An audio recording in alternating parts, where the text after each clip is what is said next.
Howdy, partners in wine. I'm Gitchagumi. I'm Chrissy May. And I'm Devin Bacon. And that makes this Wine with the Wifey. I thought we changed it from Wine with the Wifey. Well, we decided not to be confusing. Oh. Yeah, I was so confused. Well, now I'm confused. I was confused Exactly. too. Exactly. So, how is everybody? How you guys doing? Well, we've been going strong before the stream even started about the whole Johnny Depp, Amber Heard That is true. trial. That has been the whole conversation. In fact, we had to interrupt the conversation to start the stream. Yeah, it's gnarly. It's a soap opera for sure. So there was this one lady that I had caught a couple of her podcasts on YouTube, and she's like an attorney herself. Yeah. And she's funny to watch. Like, she'll be sitting there, she's like, oh, okay, I bet you anything they're gonna strike a motion. Oh, and she's sitting there and she's like, things are getting spicy. I'm like, this woman is so funny to listen to. I thought it was pretty funny whenever they started making accusations of Johnny Depp's team when they motioned to dismiss Amber Heard's claim of defamation before like the end of the trial. I'm like, no, that's standard for them. Like if they didn't, like, it's kind of like If they didn't try to settle it. Well, you don't. You know? You can't win. You can't lose if you don't. You don't win if you don't try. Type kind of situation, right? And so like even they try to get certain things dismissed. Like try to get like the whole like thing thrown out before it even got started. You gotta get closer to your microphone. Oh, it's The far away. noise canceling is canceling you because you're too far away. Because I'm not Don't noisy do what enough. Ryan. Yeah. That's what Ryan does. But yeah, it just you can just tell like some of the like the ignorance and stuff, and it was kind of crazy to see when she like about halfway through when she fired her old PR team. Oh yeah. And then she hired a new one. I was just And like, then what? Her and then attorney you and look that, at your phone, and then all of a sudden the Google News feed is like Yahoo News, Entertainment Tonight Weekly, or whatever, and they're all blasting Johnny. I'm all like, oh, these fucking sellouts. They don't give a shit about the truth. They just give about the clicks. I'm all like, block, block, block. Not reading none of that crap. Just fucking. Well, and didn't one of her attorneys like quit on the case? Like, she got a new like lead attorney or something like that. No, she's had it laying the whole time. Oh. They're like, the thing is the tricky thing is with some of these YouTubers, right? They put the flashy, catchy title on it, right? But then when you watch the movie and you watch the clip and stuff, it's just their opinion, and they sensationalize That's just your opinion, man. Well, it drives me crazy because this one, it was a cool, flashy, whatever. So I was like, I'm gonna watch this clip. 12 minutes in, they didn't ever even address what the thing said. I was like, well, that was a waste of my time. That's kind of why I liked watching Asmongold, because he's not like he's not courttv.com. He's not. He's a video gamer. He's a Twitch icon. He's like I guess, a PewDiePie type dude. In a way, and One True Villain MS. Welcome back. It's villain. we are discussing what I the said. Johnny Depp Villian? and Amber Heard case for a little bit. Villain. I've had a couple sips of rum, I've had some rum. so. But yeah, we've been talking about the Depp Heard situation. Oh, you used a little hashtag. Yeah, hashtag Depperd. The bird. Depperd. Well, actually, yes, Devin Bacon. He's one of the original ones. He's one of the OGs. I just haven't been here for 2 months. Yeah, he just he does important things, and he's back from his important things. So say hello to Devin Bacon. You know what we're missing? We're missing a light. Yeah, we normally have the light right over there. Where'd you put it? I don't know. It's still This in one the. seems to kind of be working okay. I mean, it's working. Yeah. It's dramatic. Dramatic. I think it's fine. Yeah, Devin Bacon. Yeah, so there's a whole story behind that. You might have to roll back to some previous videos to get the down low on that if you can go through that much footage. But I'll give you the short and the sweet of it. I had 2nd and 3rd degree burns back in November, and that was just a joke that intern Ryan made, and it just stuck, which you can't see it on camera because it's actually healed up pretty well. I started it, and then he went off with it. Yeah. Yeah. But yeah, I got 'Cause he burned on can't my get his own chest. I got burned material. up on my face and stuff. So He bogarts everything. He does Bogart everything. That's Well, I the mean, intern's way. He is an intern. He's trying to make a name for himself. yeah. But It's funny that Devin Bacon, he comes on and just like surpasses internship, you know? He's well, like, I just start contributing. Like, I mean, oh yeah. you know, I don't sit and twiddle on my thumbs if I can help it. The only reason why I didn't do it this time is just because I ain't been here in a minute and I wasn't sure how, if anything. It's very confusing. Yeah. Well, you can tell I was messaging you. When I tried to Usually, do like, it. I can get it down, but then if you miss like 2 or 3 streams in a row or whatever, he's come up with a new configuration that better suits him or something like that. And so I don't want to step on his stuff, you know. Just always trying to make things improve. But I think we've got, as far as the setup goes, a pretty. The only time it's going to change is if we start making a little money. We add a couple cameras. Yeah. But then that's just going to be, there'll be a switcher box. If we make a little money, Cameras. we'll buy a house and have a room that just stays set like that all Well, the yeah, I time. mean, there is that too. I think you should invest in OddsBot. Odd So thought. What's the that? camera mount that I have, the last time that I did the stuff, you know, it's like whenever I move. Oh yeah, Yeah. yeah. My It's a friend little- Andy it's has a- that. It's a little Pan AI. and scan, yeah. Yeah, it's like a little tripod stuff, and it's doesn't plug into your computer. It has its own little internal AI, but it just tracks whoever's in front of it. Yeah. And with the green screen behind me and a static deal, it didn't really make much sense, but it kind of held my phone camera up in between like the monitors, like in a good spot, so that was nice. But yeah, like if y'all had something like like you can get, they're called like Viper grips or Scorpion clamps or some shit or whatever, the ones like the big metal, We have Yeah. one. We don't know where it is. and to grab your Yeah. phone.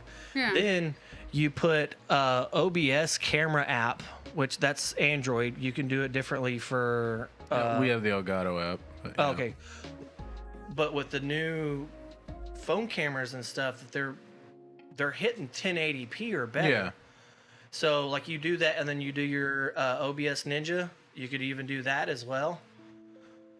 And then you just pull it straight into your OBS. Yeah, the problem with that is you start to run into, you have a bunch of software elements running into the software. It starts to bog down. Well, Andy Whereas has. if we had a bunch of cameras going into a switcher box, that's only one input going into the computer versus a Andy different has the input actual for each software camera. on his computer that makes his camera like follow him. Yeah, So that's it's what not he's like, talking about. Yeah, but he's saying like for the phone or whatever, but it's like his Well, I'm actual saying you could camera. treat it like whenever I plug that into my OBS, I treat it as a A capture input.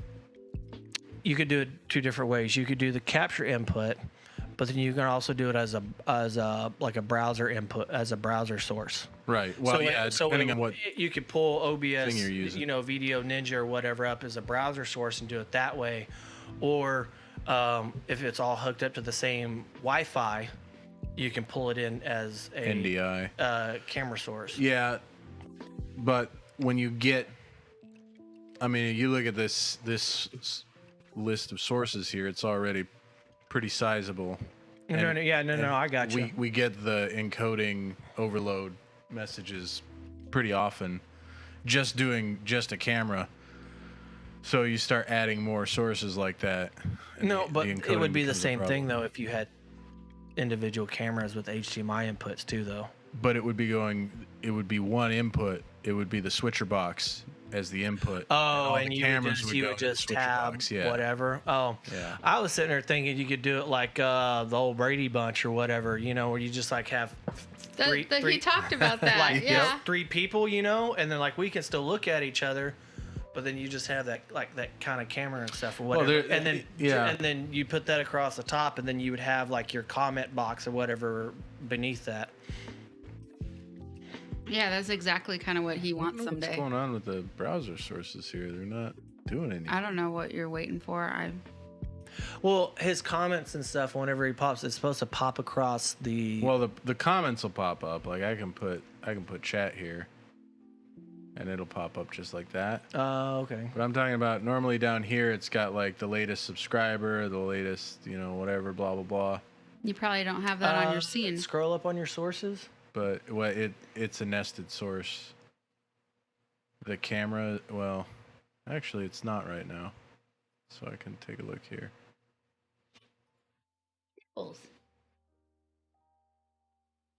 Huh. What?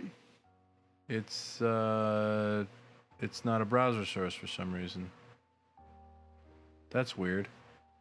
I wonder what happened. Did you switch it around when you and I were doing our stream together? No, I think it just got corrupted because all my browser sources got. Yeah, I don't know. Maybe there was an update and they changed the way they do browser sources.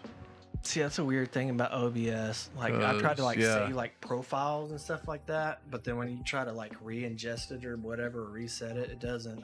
Because all my alerts and everything are not gonna fire either right now. OBS is really awesome for what it does, but that's like the whole like Stream Elements thing or whatever. Stream Elements, like, yeah, they kind of bogarted some free source and started and if they hadn't stole OBS's name, essentially, like, it wouldn't have been as bad. Did they get rid of browser sources?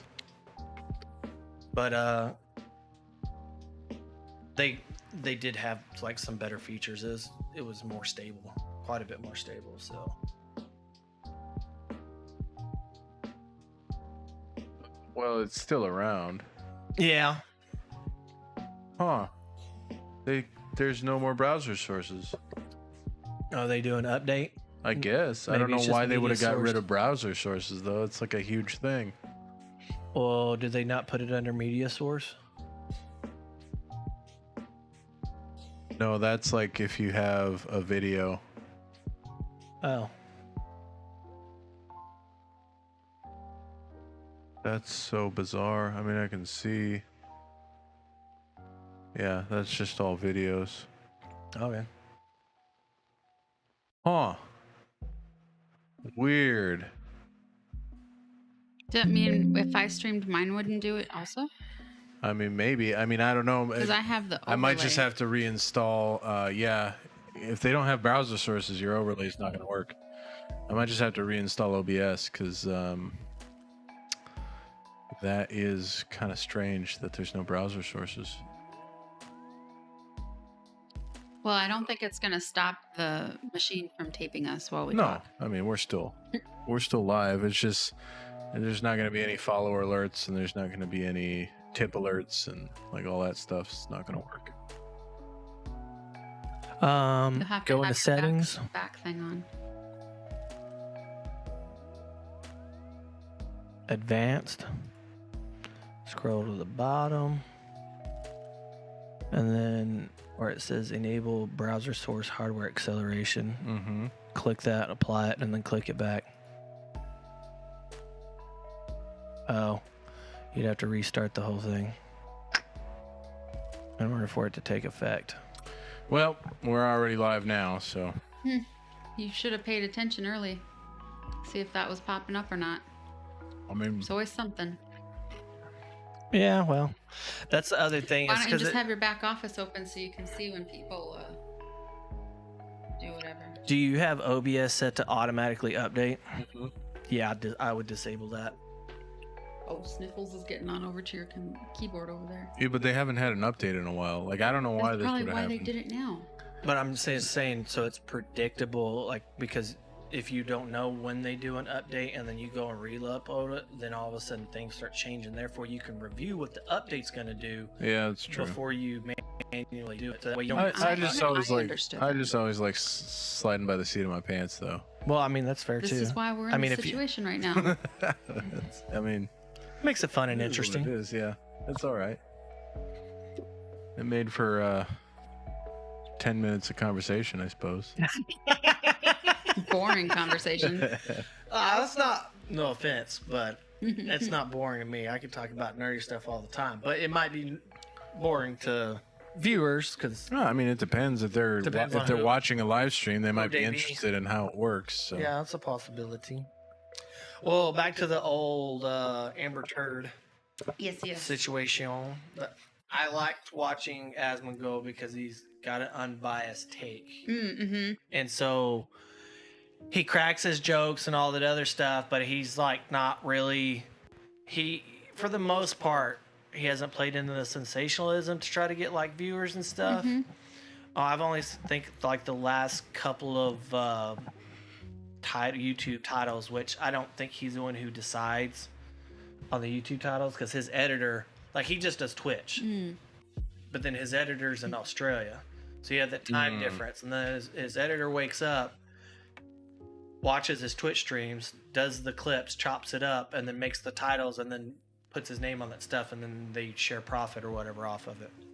And that's a lot of trust. Yeah, I mean, the guy's been freaking killing it. So as far as I'm concerned, he's fine. And clickbaity stuff, like I ain't gonna hate on that. Like that's a business. Well, that's how model. you make money. Yeah. That's how you make money. I watch those pimple popping videos, and they need to figure out their clickbait because you see this face, and it's got like all these dark spots on the person, like it looks like a marker. Yeah. It's like marking the face up, and then it goes to the real video, and they like have a clear face. I'm like, what? Yeah, I was expecting it to be a junk.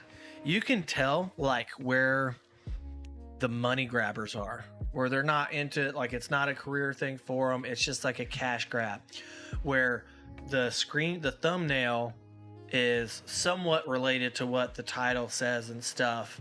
And then whenever they start the video, it's like 15, 20, 30 minutes or whatever. And they're trying to like bait you to like get all the way to the end of the video.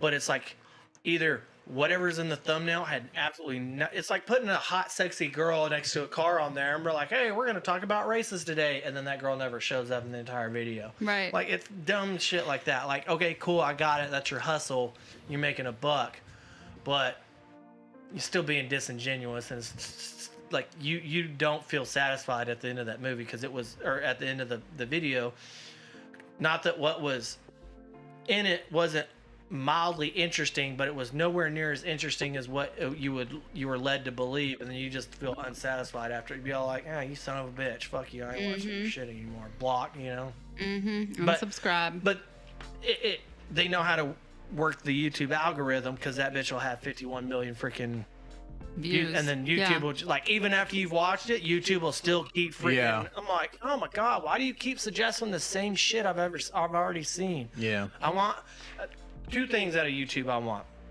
one, I want to filter shit I've already freaking seen. Like, get rid of it. Yeah. Just stop suggesting it to me, because it's clogging up my feed. Like, because you go through, like, I watch quite a bit of YouTube. That's just kind of how I don't pay for cable or none of that stuff. But but then you go through like 16 pages of the same shit that you suggested yesterday. I'm like, clearly I didn't fucking care for none of this shit. Do I manually have to go like, or have like a swipe feature or something like not interested, type kind of stuff. There is a way that you can, I don't know if you right click or you hit the three little dots, but you can say that you're not interested in the video. It's just cumbersome. Yeah, but you still want to see the other videos like it in that, subscription. Well, it says don't suggest videos like this, or don't suggest this channel.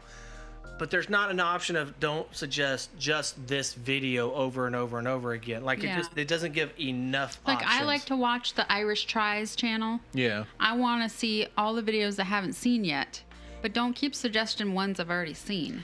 Yeah, I don't know. That was the second thing I want is, you can make playlists, right? Mm-hmm. I want a daily mix. Like, if I'm subscribed to 90 some odd channels, I don't want to have to like feed through like all the stuff of the channels I'm subscribed to that are old from like 2, 3, 4, 5 days ago, right? Because clearly if I didn't watch them, I'm not interested in watching them, right? So either have like a playlist where like, catch up on your subscribers, and then just gives you all the ones you had, like you haven't seen, say like in the last week or month or so. Right. Or you can just be all like, hey, just catch me up on today. They used to have that feature, and they got rid of it. Just fucking, well, yeah, probably because you would watch that one thing on that feed, and then you wouldn't watch anymore. And they're like, no, we got to keep baiting them in. I mean, yeah, there's that potential. They claim that nobody used it. Oh, I used it. Shit, bullshit. I used it all the time too. Yeah. Yeah. I'd use the hell out of it. And I do it manually now, because I don't like I guess the way most people watch YouTube is they go to their recommendations page and they just watch recommended videos. I very rarely will go to my recommendations page. I'll go to my subscriptions page. I'll look through the new videos. I'll watch like the 3 or 4. I haven't been able to queue a playlist like recently though. Like, you know how I used to be able to like put it in queue and then like it's build a process. It's a process with the Apple TV. I Also, can show you how to filter do out it. subscriptions out of your recommended feed. Like Yes. those two should be separate. Your subscribe channel should be under subscriptions, not in the recommended. Because if you want to find like discover New stuff. you want to discover something else or another channel or whatever, and like that's how, to me, I make the YouTube algorithm work for me, because I don't like it to keep, like I tell Google to not keep history on like a whole bunch of stuff, and I periodically like go through there and have to specifically delete certain things, because that's the other thing is the autoplay feature.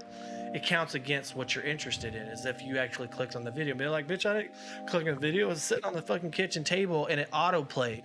I don't want Man, I hate 20 that. million more videos of fucking Roblox. I don't fucking care about Roblox and little kid shit. Like, quit. Especially with the recommended page. Like that, I can't stand that, because it just jacks up the whole algorithm. And then in order to get in and specifically delete those things that it's auto viewed, it's 20, 30, 40, 50 freaking New views. clicks Yeah. to get into that, to be able to get to finally delete it, because you have to, it's buried in Google settings. Yeah. Like that is obnoxious. But that and their shit's like their features and settings are, you know, if you were to put all of them back to back, you could wipe your ass for a month. Yeah. Yeah. Yeah, I mean that's fair. And then if you have more than one Gmail account, oh good lord. Oh yeah, that's Oh yeah. that's the problem that I run into. Like I had a hard time setting up the YouTube part of the stream, because I went to get on Studio on the channel's email, but I'm also logged into Chrissy Gumi's school email, and her school email doesn't allow her on YouTube. Oh. So it kept telling me, you're not allowed on this website. You need to contact your administrator. And even though I would click to log into a different, first of all, I wasn't even on her. I was on my email. Yeah. It Like, just knows my that email he thing has was a up minor there. one. Yeah.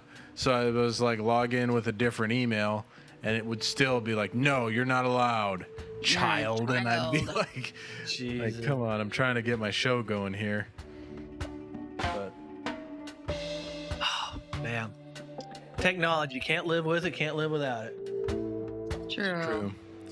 I'm going to talk about how easy everything is. I'm all like, I don't know how easy and fancy, whatever. Like, it's, you ever notice on like a lot of apps, you're like, oh, go to settings, give you like 2 options. And they're like, they make you click another one for advanced. Oh yeah. And in my brain, the advanced shit are like the essential fucking Yeah, settings. Like, yeah. why is dark theme under advanced? What has that got to do with advanced? It's like, is this going like, are you putting basic shit under advanced so that way you make dumb people feel smart because they're using advanced setting? Or are you marking smart people by putting dumb shit under advanced? They're like, I think what it is that I am constantly surprised at the amount of people that are my age that grew up like with the beginning of the home computer. Mm-hmm. Like in my mind, if you were in middle school when the home computer became like a thing,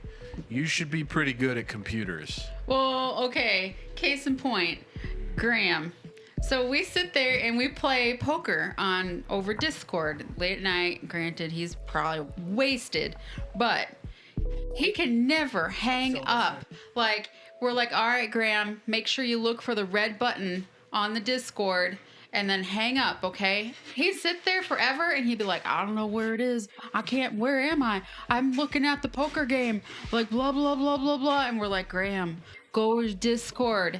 Look at, and he's like, I can't find it. I don't know where the poker game is now. I'm like, no. Oh my God. And it'll take like 20 to 45 minutes for him to hang up. yeah. For real. How old is he?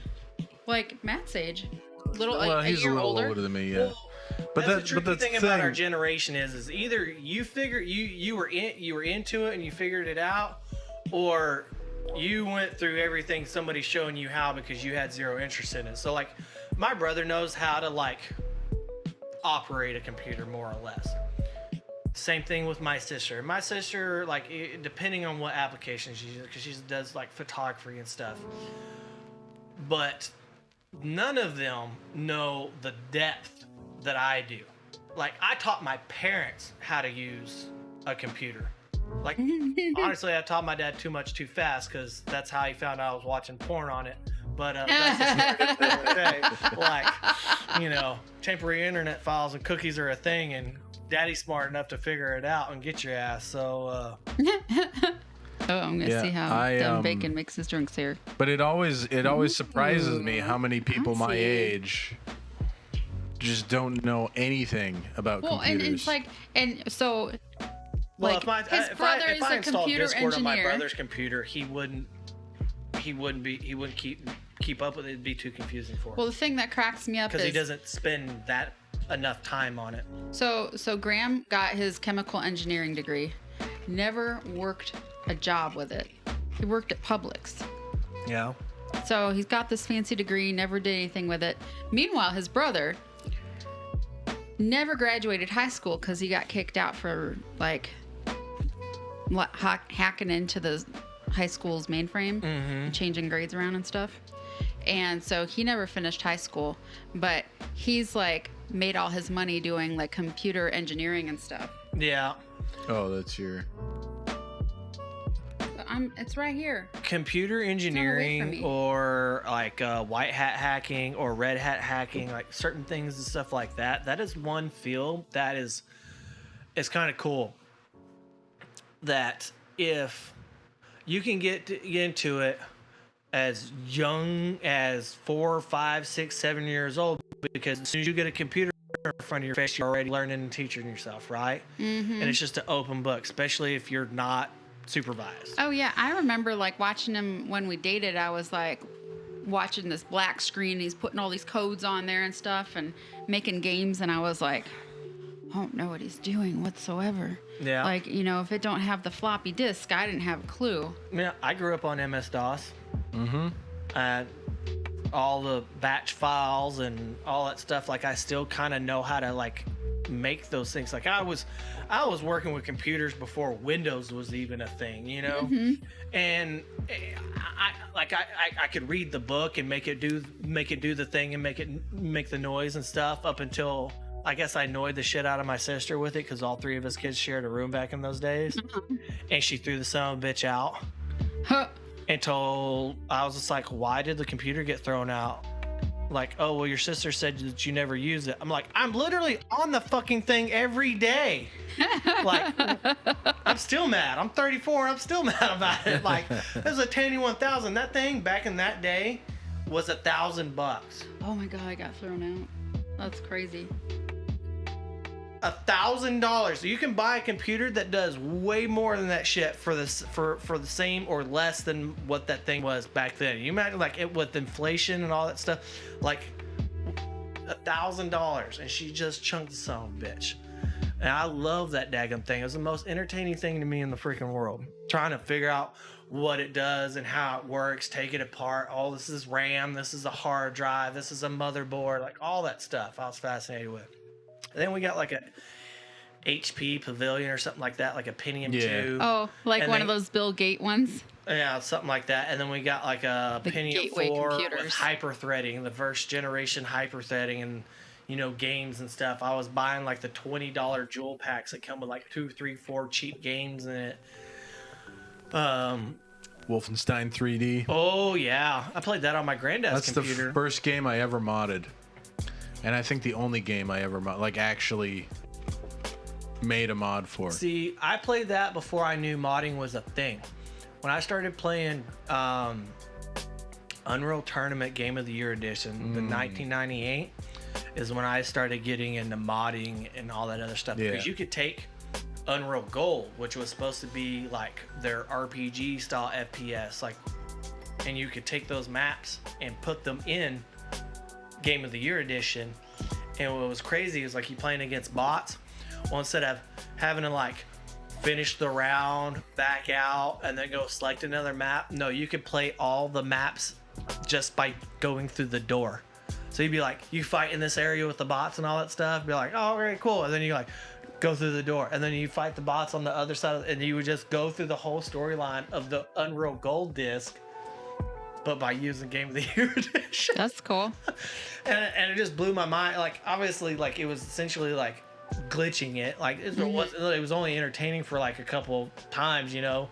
But then that's when I was like, all right, well, let me get on the internet, and these people made this map or whatever. And then that's when I figured out I don't have enough RAM to support the size of freaking map that these 20 people freaking worked on for 3 years or some shit. Like, it just blew my mind.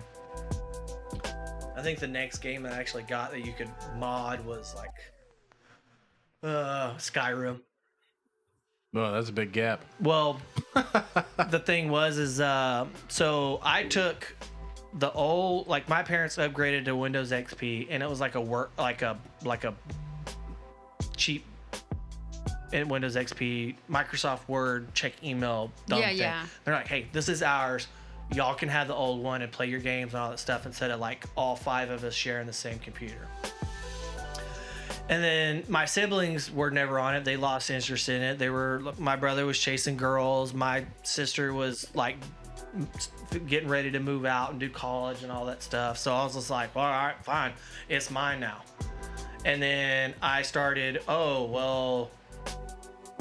my buddy's parents are upgrading his computer, and he doesn't want his old computer. Oh yeah, so you started. So I would buy like picking. Yeah, I'd buy it off him for $20 bucks, or wait for him to. Oh, we're gonna throw it out in the dumpster, and I'd go to the dumpster and drag it out, and I'd Frankenstein like upgrade my own computer.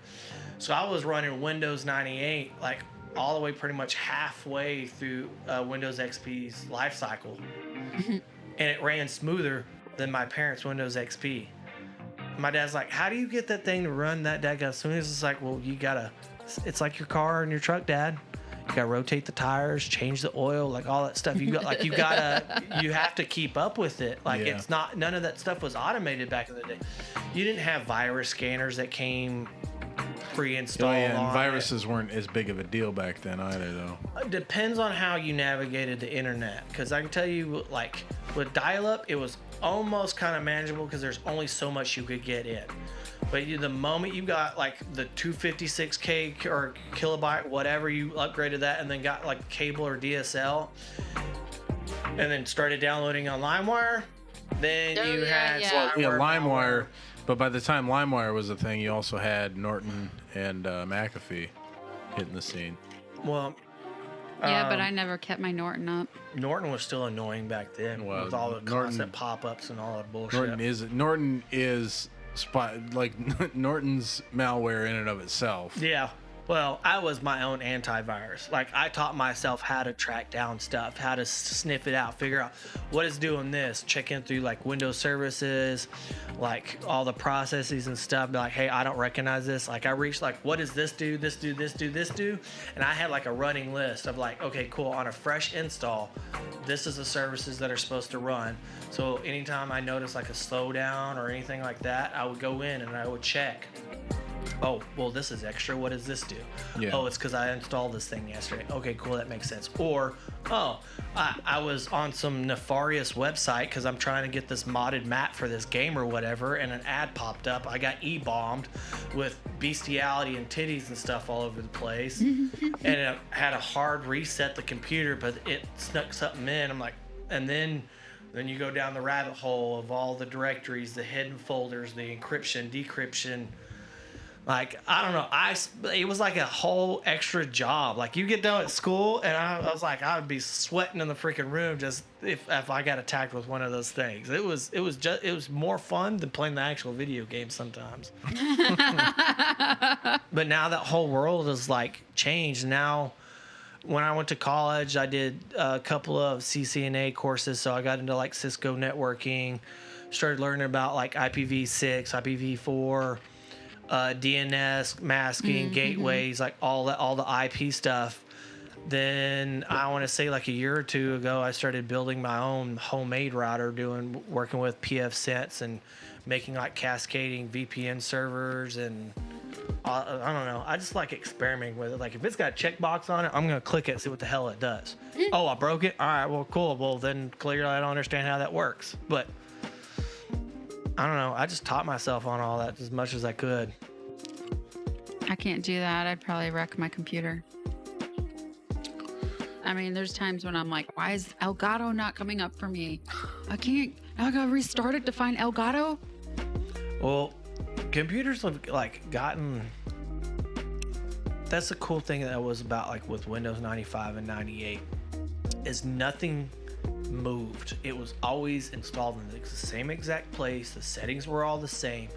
When you started getting into Vista and Windows 8 and Windows 10, then certain settings you could find in multiple different Areas, places. yeah. And if you didn't click the same setting in all 3 or 4 different places, sometimes it didn't work like it was supposed to because they didn't all talk to each other for whatever reason. That was the biggest nightmare with Windows 10 when it first came out, because they're wanting everybody to migrate from old school control panel or stop using the start menu and start doing this, because they're trying to like basically slowly migrate people over to what they think is the user-friendly experience. Whereas what has Mac done? Nothing. They got a new background page and fancier hardware and upgraded, like, but the settings are in the settings page. The Wi-Fi is in the Wi-Fi page. Like a Mac desktop looks roughly the same today as it did on the Mac 2 or the Apple 2 back in the day. Yeah. So. That's the one thing that's their big innovation. Be user friendly and don't change a bunch of shit all at fucking once and expect everybody to adopt it right off the bat. Well, I think from here on out, Windows is going to be like that because they've partnered with Ubuntu, and Ubuntu's been like Ubuntu's got the same layout in every distro that they've released. Is Ubuntu Linux? Yes. That's what I thought. Well, the other thing is because they wanted to make Windows 10. Part of the reason why they were giving it away for free is because they wanted to have an operating system by service. So, to where they wanted to eventually migrate into like a subscription service, to where you would pay Microsoft, $50 a year to keep getting updates. And then they get a huge backlash from that. They're like, okay, cool, we're not actually going to do that. That was just rumor. That's not real. Because they leaked that shit on their own. Mm-hmm. And then now Windows 11. Windows 10 is still incredibly viable, and it works with everything out there still. But when Microsoft needs new money, well, they make a new operating system. How do you get people to buy a new operating system? Make the old one not work. Make all the old freaking hardware not work with it. Make it, you have to have BitLocker. You have to have a freaking BitLocker module installed on your motherboard in order to work with it. It only goes back 2 generations. That's the thing that irritates tell them me. it's the new thing. Because my laptop has all the. It would run Windows 11 just fine, but I have a 7th generation processor. Yeah. So I can't install it. You have to put in some like bootleg cracked version of it. Yeah. In order to get it to work. And I don't mind Windows 11. I mean, I haven't had a problem with it. I haven't had any issues with it. Other than my browser source is not working tonight, but my thing with it is if it's new and improved, then just be fucking new and improved. Actually improve it. Yeah. You know what I mean? Like, yeah, it is frustrating when you have to go in and like turn off game mode and turn off like certain settings in order to make your games like it's supposed to be the gaming OS. But all the stuff that they put in there to make your games more streamlined, they're just getting into like the scheduler and all that stuff, because AMD kind of kickstarted that with whenever they use, because you don't use the Windows automatic like drivers for the AMD chips. You go straight to the AMD website because they're different, and they configure like the scheduler like a different. So basically, how your games use the processor in order to process the game. when you use the Windows driver, it's more of a generic sense. But when you use the AMD driver for the AMD chipset and CPU, you see like a 10, 15, 20% freaking increase on like frames per second and all that other stuff, because they've tailored that they've tailored it specifically for that. And that's part of what Windows 11 is kind of doing, is trying to take advantage of those techniques with embedded into the software. Yeah, but they don't know how to do it. Exactly. So that ends up screwing stuff up. You get games that crash, Right. Because they won't load properly. The wild thing is like, if they would just be patient, you know what I mean? Like, spend more time on it. Like, Windows 10 is not that freaking old. No, it's not. It's nowhere near as long as you ran 98, and it sure as hell isn't nowhere near as long as you ran freaking XP. Mm-hmm. Vista was a nightmare because, I mean, we all know Microsoft skips a beat every other OS. So that's the reason why I'm just kind of like, I'm just waiting for the verdict on 11. I think 10 was solid. I think we're gonna skip 11. I think that's what everybody's mindset is, because they do tend to ever since Vista. Well, Windows Me was a freaking shit show. Yeah, but you didn't need to upgrade to Windows Me was, it was its more own, of a DLC package. Yeah, it was like an SP offshoot. Package. Yeah. But like Windows XP, really Windows 3.1 up to Windows XP was pretty solid. Then Windows Vista was garbage. Then Windows 7 was good. Yeah. And then Windows 8 was just fucking hot horse shit. 8.1 was even like not like, that much holy better. Shit. But then Windows 10 came out, and that was pretty solid. And so now everybody's like, well, we're due for a crap one, so let's not do Windows 11. But I haven't had any issues with it, honestly. I mean, it took a little getting used to with where the start menu is and everything like that. But beyond that, I mean, I just think like they just need to make an offshoot. Like, I understand that they have experimental updates, but I think they need to delineate, like, make it more obvious. Like, hey, we want to be innovative. We want to try these new quote unquote user friendly stuff. But I think they should split their freaking OS to where you have hardcore users and then you have generic Office, whatever, just make it do what it's supposed to do type kind of, you know, an operate, and then make that delineation obvious. And then don't charge them the same number amount. Obviously, you want the more advanced settings. Like, all right, cool. You want a hardcore gamer? They just got done spending $1,500 on a gaming computer. They might be willing to pony up $100 for an OS. Then you got all these guys, whatever. They're just like, hey, make Microsoft 365 work. Make the Chromebook. hello, Squirtle. I don't know that you've experienced Squirtle. He's our Resident Pervert podcast. Yes. He's gonna ask you to be his daddy. He has several. I've decided that the YouTube auto mod will take care of his chats for me. He's got several that don't make it through the filter, and I don't know how to fix the filter, so he's just at the mercy of whatever YouTube decides doesn't get to go through. Interesting. But he's an interesting fella. He comes in every now and again. He'll probably propose to you and call you daddy. Okay. Oh, I'm just going to ignore that. He is Devin Bacon. This is Devin Bacon, Squirtle. He's one of our longtime hosts. He just hasn't been on in a while. So he's back to the show tonight. So yeah, and cheers. Sniffles is not around, but normally he asks for Daddy Sniffles. Yeah. Well, let's not ask for him because right. Yeah. It's not all over you. Yes.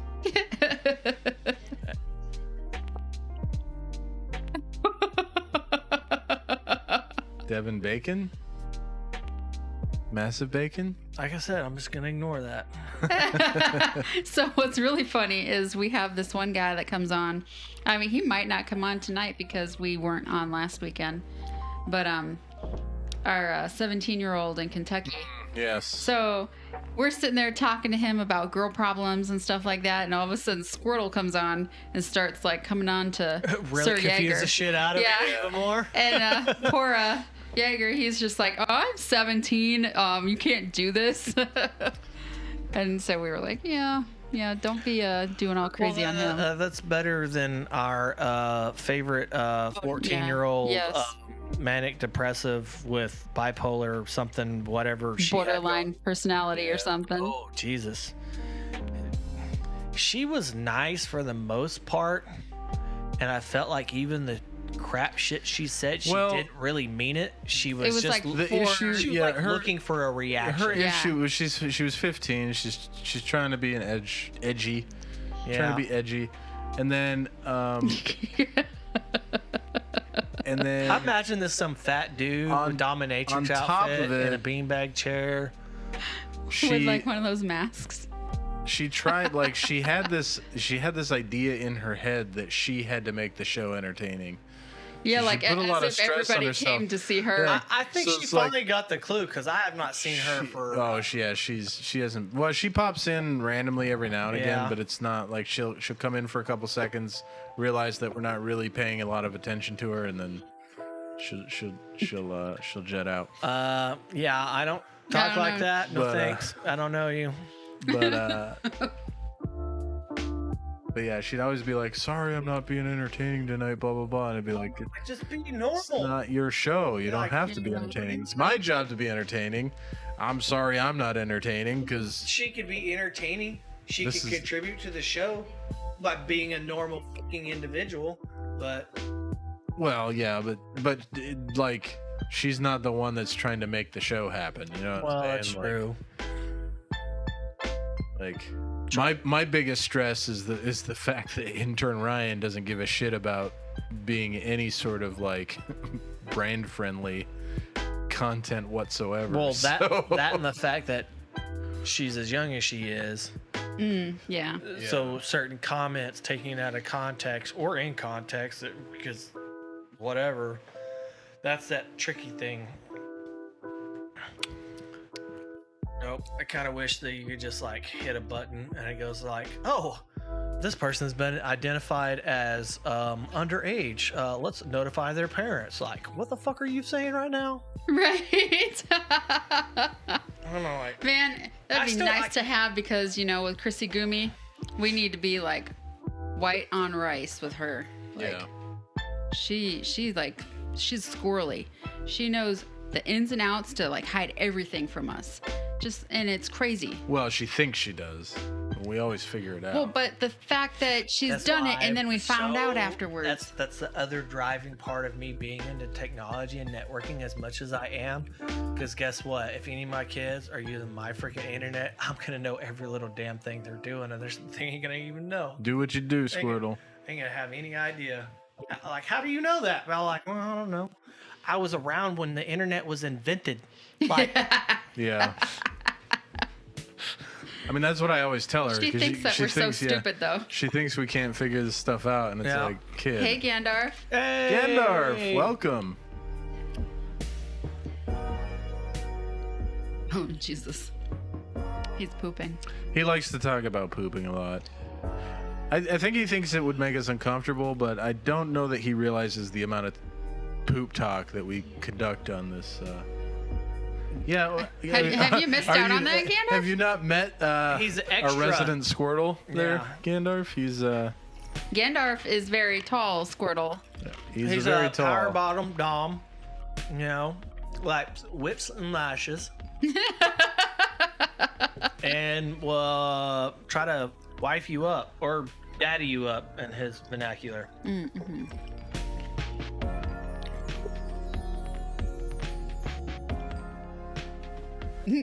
Gandalf asks, "What the fuck is up with the Pokemon?"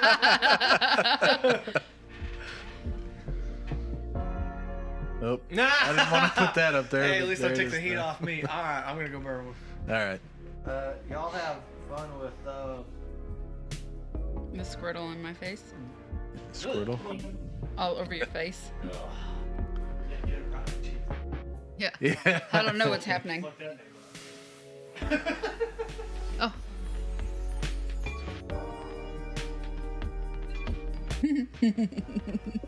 Well played. Well played.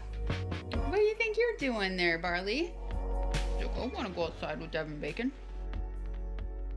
He was all laying down. Oh, now he's all Now upset. you're whining. Sorry. Think you're gonna be fine.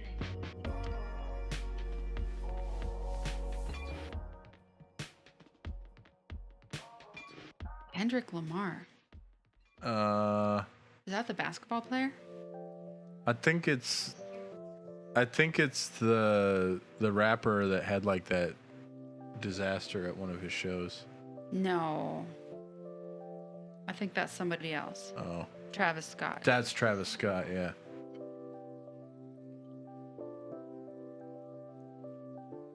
Sheesh. Oh. I see. A wordsmith. Yeah, I was playing Dominion last night, and the AI was smithing me the Oh, whole yeah? freaking time.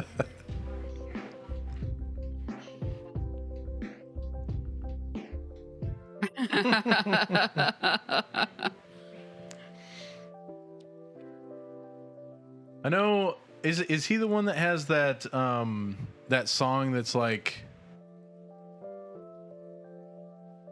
perfectly divided into 236 measure sections, and then all of his lyrics are like. I know, right? I'm thinking the same Okay. thing. I can't think of. It's like something about a brick. Right? Yeah, just treat us like we're normal. Well, it's. I mean, it's all. We're all not the a whole song. music genius like you. The whole song is perfectly mathematically divided. It's exactly. He's an American rapper.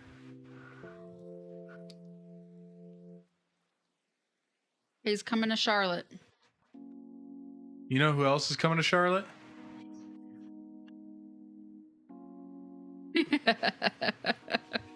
Let's see what else. Or not Charlotte. Oh, his you know who's last- coming to his Raleigh? last name is Duckworth. Ooh. I like it. You know who's coming to Raleigh? Game Grumps. Really? Yeah. They're doing Game Grumps live in Raleigh. That would be cool. That would be cool. Yeah, Devin is back. great. I actually managed to check my boots. Remember to check my boots. I learned the lesson the hard way the last time. Oh, yeah. And it's hard because it's dark out there. Barley will poop right by the door. Well, so when it was light out, I found my path to the back part of the fence. I'm Smart. like, all right, I'm just gonna go through this grass here, and then when I come back on the patio, I'm gonna do an extra check before I walk in. And then I also wore my boots that have a rubber sole on them, so that way, like, it's easier. Like, if I do, it's easier to Rinse get it off. get it out. Yeah, I think he's the one that I'm thinking of, but I don't remember. The song mentions something about a brick, which is like 36 ounces of cocaine or something like that. Oh, he's talking about Kendrick Lamar. Yeah. He's more of an intellectual type kind of rapper. I've noticed. Then it's him and another guy, and each one of their parts of the song are 36 measures long, and then all the lyrics are like perfectly divided. Like, it's actually pretty impressive. when you Yeah. break it all down. No, you can tell the guy's actually pretty smart. He reminds me of He grew up in Yeah, Compton. there you go. is it Glover? Donald Oh, Glover. Donald Glover. He's the rapper, right? Yeah, Oh, yeah. The I thought he was. Donald Childish Glover's- Gambino. Yeah. Oh, I thought Childish Donald Glover Gambino. He was does an like This actor. Is America. Like he's Yeah, Donald Glover's an actor. Yeah, that's what I'm talking about. Gandalf. It's not Donald Glover because that's who everybody thinks he's related to. It's the old man. Donald Glover was on Lethal Weapon. Danny with Mel Glover. Gibson. Danny Glover. Yeah. I'm too old for this shit. Yeah, That's Donald That's Glover. Donald Glover. Is Bino? What's Bino? Albino? No, he's dark. He's black. Oh, I gotcha. Beano. Okay.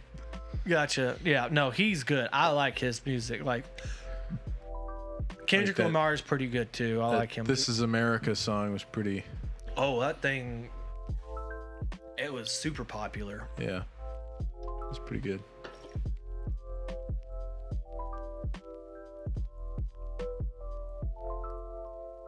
No, I've never heard of any of these things. I'll have to throw. I don't really listen to music very much these days, unfortunately. I just throw shit on freaking Spotify. You always listen to Spotify. I listen to books The mostly. shitty thing about my new phone is it doesn't automatically start my Spotify when I get in the truck anymore. My S9, pop in the truck, as soon as it Bluetooth, it starts playing.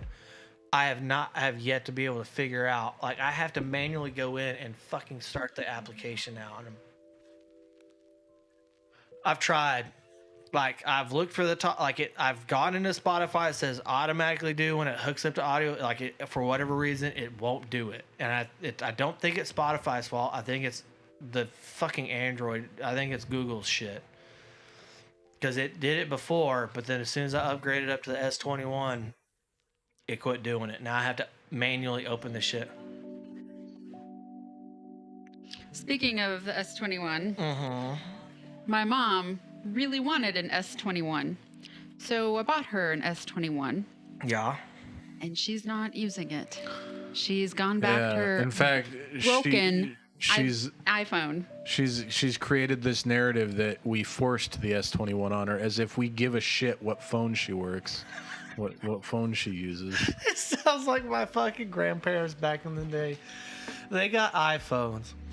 And my granddad, bless his heart, like they both, you back in the day used to sync to iTunes in order to download shit. Yeah. And he had accidentally hooked her phone up to his iTunes account, and it lost all her contacts and uploaded his contacts up to her phone. It took me, my mom, and my aunt to straighten it all out because he had been in the doghouse for 2 fucking weeks. She had been calling me every day up until the day that we went on vacation and stuff, trying to ask me how to go through the things. Mind you, I hadn't owned an iPhone since the 3GS, and we were on 6 or 7 at this point. So I'm like, I can't do this over the phone with you. And this is my step grandmother too. I did not like this woman, by the way. And yeah, I was just all you're just gonna have to go to the Apple store and have them help you Figure it out. I can't do it over the phone if I can't see what you're doing. And she's like, I'm telling her this, and she's still just talking. Well, I'm here, and I'm like, oh Jesus Christ, just because I'm in my 20s doesn't Tell make me me about when we were home. fucking IT support. Yeah, Jesus. we were there. So we went to her. I'll check it out. We went to her apartment with the strict goal of transferring her pictures and contacts from her iPhone to her new shiny Android that she had to have. And I got there and I First of hooked all, it up. When she set up the Mint, because I paid for Mint for her, so she just not have to worry about a Verizon bill every month. She had as much data as she needed. She has freaking internet in her own apartment. She could just hook up to that. She ain't going nowhere. And so when she got the Mint SIM card, I explained to her, I'm like, you're going to put it into your new phone that you wanted. Well, apparently she didn't. And on top of everything, she got herself a new number while she set it all up. So that was just an extra layer of confusion for her.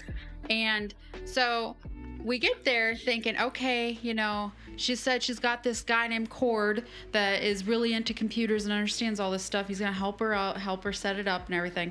We get there and she's using her iPhone that's broken. And so I'm like, how broken was this iPhone that you've been texting me like a ninja on? Are you joking me? And then we find out that she was still paying for Verizon, still using her old phone, and had Mint on it all at the same time. So I don't know what the heck she was doing there, but that was crazy. Then we get her set up to the Samsung, and she was like locking herself out everything. She was like constant doing weird stuff. Like we get there, They are and different. I will say this much in her defense: Android and iPhone are different enough these days that if you've been like a lifetime iPhone user, switching to Android is like a culture shock almost. she was an Android user for a real long time, but then her friend had the Android. That the whole reason she wanted to get it was because her friend. Yeah, my had friend has it. It's great. Blah blah blah blah blah. I really okay. want Like she those. asked for it. Yeah, she asked for it, so that's why I spent the freaking $1,200 some odd bucks for it, and then she wasn't using it, and then we go there because she's like, it doesn't have any of my contacts or my pictures or anything, and so we go over to her There's apartment. literally like websites that will take your Apple ID contact shit and convert it over to. Well, yeah, Right. or you can just plug the cable in and do it. Right. Which is what I did. I plugged the cable in, and it said on her Samsung, it said, "Please have this charged to 80% when you're doing this transfer." And I said, "Okay, listen, we're gonna plug this in, let it charge, because it's got like 20. She had it at like 60%. It was like it's got 20% to charge, and then we can transfer anything." And I plugged it in, and I set it down, and she immediately grabbed it and started. And I'm getting notifications. As we're sitting there, she's locking herself out of her bank. She's locking herself out of her My Chart. Like and when we were literally sitting right there, like the woman that has all of her passwords is sitting on the couch across the room Well, from her. what's even funnier is I wrote all the passwords down on her notepad, handed it to her. She put it down on her arm of her chair, and then she proceeded to lock herself out. And I was like, "Are you joking me?" I'm like, "You gotta be freaking kidding me." She's up to all sorts of craziness. Like, she keeps me on my toes, that's for sure. Yeah. But it's very stressful. And I just explained to her the other day, I was like, "I'm gonna get you a prepaid card and just load money onto it, and that's what you get to use. No debit card for you anymore." Yeah, it made for a It was the most stressful home visit. disastrous vacation. It was supposed to be a nice vacation with a nice memory with the family, and it just ended up being the worst. Worst. Oh, and I was sick during it. I had to go to the ER. Ugh. It was very sadness. I just have PTSD from all hospitals. Like ever since hospitals didn't really like bother me that more whenever I was like super young, because going there you knew like, Devin okay, I'm Bacon. sick. He This is doesn't- a place that's he gonna make doesn't me do feel good with better, kidneys. right? And then me and my brother went to go see my granddad down whenever he still lived in Houston. I think I was like 14, 15, 16 back then. And he went to go get a stent put in on one of his arteries going to his heart. Well, he's in the OR. So they can only have like one or two people in their scene. So we had to take turns, me and Going my in brother, and out. with my step grandmother to go see him. Well, I guess somebody, the stall next to him, curtains closed, but you can see like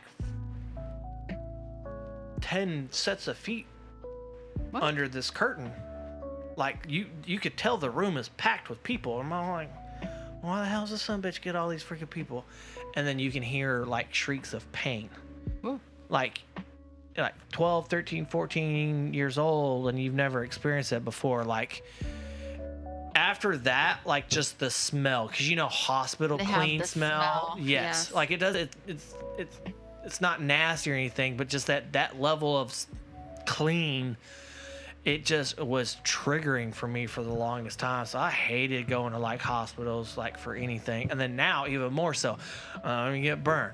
I'm gonna go get a colonoscopy. I'm gonna go to the ER because my hand swelled up like a fat kid holding the, over Christmas break. Like, and I'm sitting in here for hours by myself, millions of miles away from like my family. my support system and stuff. I mean, if it had really gotten that bad, I probably would have called one of y'all, be like, hey, okay, I know I'm being a pussy, but I need somebody to come hold my hand because this is fucking frustrating. You know what I mean? Oh, But I would be like a vigilante for you. you're the first person that pops in my head when I go through that shit. I'm all like, Krista would know exactly how to handle this shit because, like, she would know how to calm me down because she's been through this. And most of like, I'm just like, no, like, you're not gonna be here that long. Just tough it out. Like, it's. And then you're there for 8 hours. Yes. And like, whenever it was over at Christmas, I was like, I really considered calling you, but I was just like, it's fucking Christmas. Like, I'm not gonna fucking call somebody on Christmas. Like, if it's that serious. I probably was just watching pimple popping videos. Yeah, but it's still like, it's still Christmas though, and it's over. You know, like, it wasn't like tragic. Like, I wasn't bleeding my guts out and like, oh my god, am I gonna die or some shit? You know what I mean? But yeah, like, and if my mom hadn't have been able to come out, like, I probably would have reached out to y'all, be like, hey, like, I need like a driver. Like, my mom, my support system's not able to come out. You know, can I rely on y'all? Like, even the first time I signed up for like the colonoscopy stuff, like, you were, hey, let's do this. You know what I mean? And then they're like, oh, you need a COVID test. Yo, Jesus. But yeah, I don't know what it is.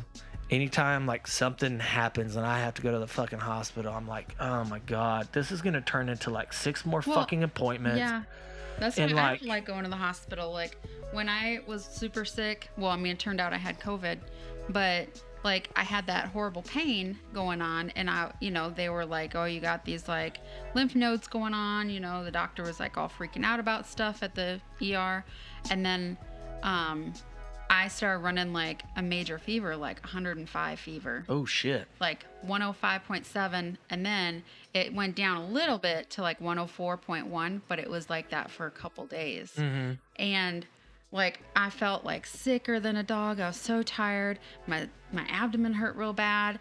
And then like, everybody was like, you got to go to the hospital. Well, I think you had just gone to your senior warrant officer class. So, because I remember dropping you off at the airport and I was major sick. Mm-hmm. You were like, oh, we need to take you to the hospital. I'm like, yeah, but then I'm going to spend my last night with you in the hospital. Like, I don't want to go to the hospital. And then I'd call and see like, what is the average wait time? And what?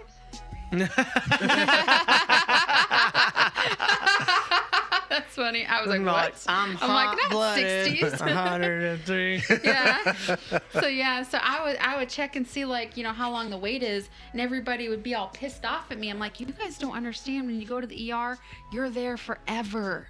You're there 8 hours. And I got a kid. I can't do that.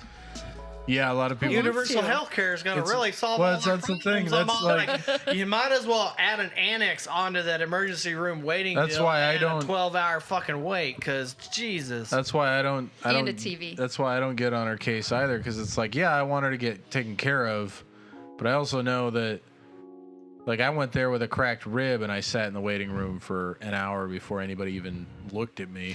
Barely able to breathe. You know your body to a certain extent. And Yeah. you know that if it is severe enough and you're uncomfortable enough that warrants the bullshit of going through an emergency room, okay, Then it's real. You Well, fucking- yeah. you fucking So, stick. I mean, my thought of it is, if you show up in an ambulance, you're gonna get seen right away. You drive yourself there, they're gonna let you sit in the waiting room for 2 hours. That's not the case, because I've That's sat not there. always the case, Yeah. because I went to the emergency room in a fucking ambulance when I had that acute colitis and stuff. But by the simple fact that, like, I was able to, like, they didn't have to take me in a wheelchair.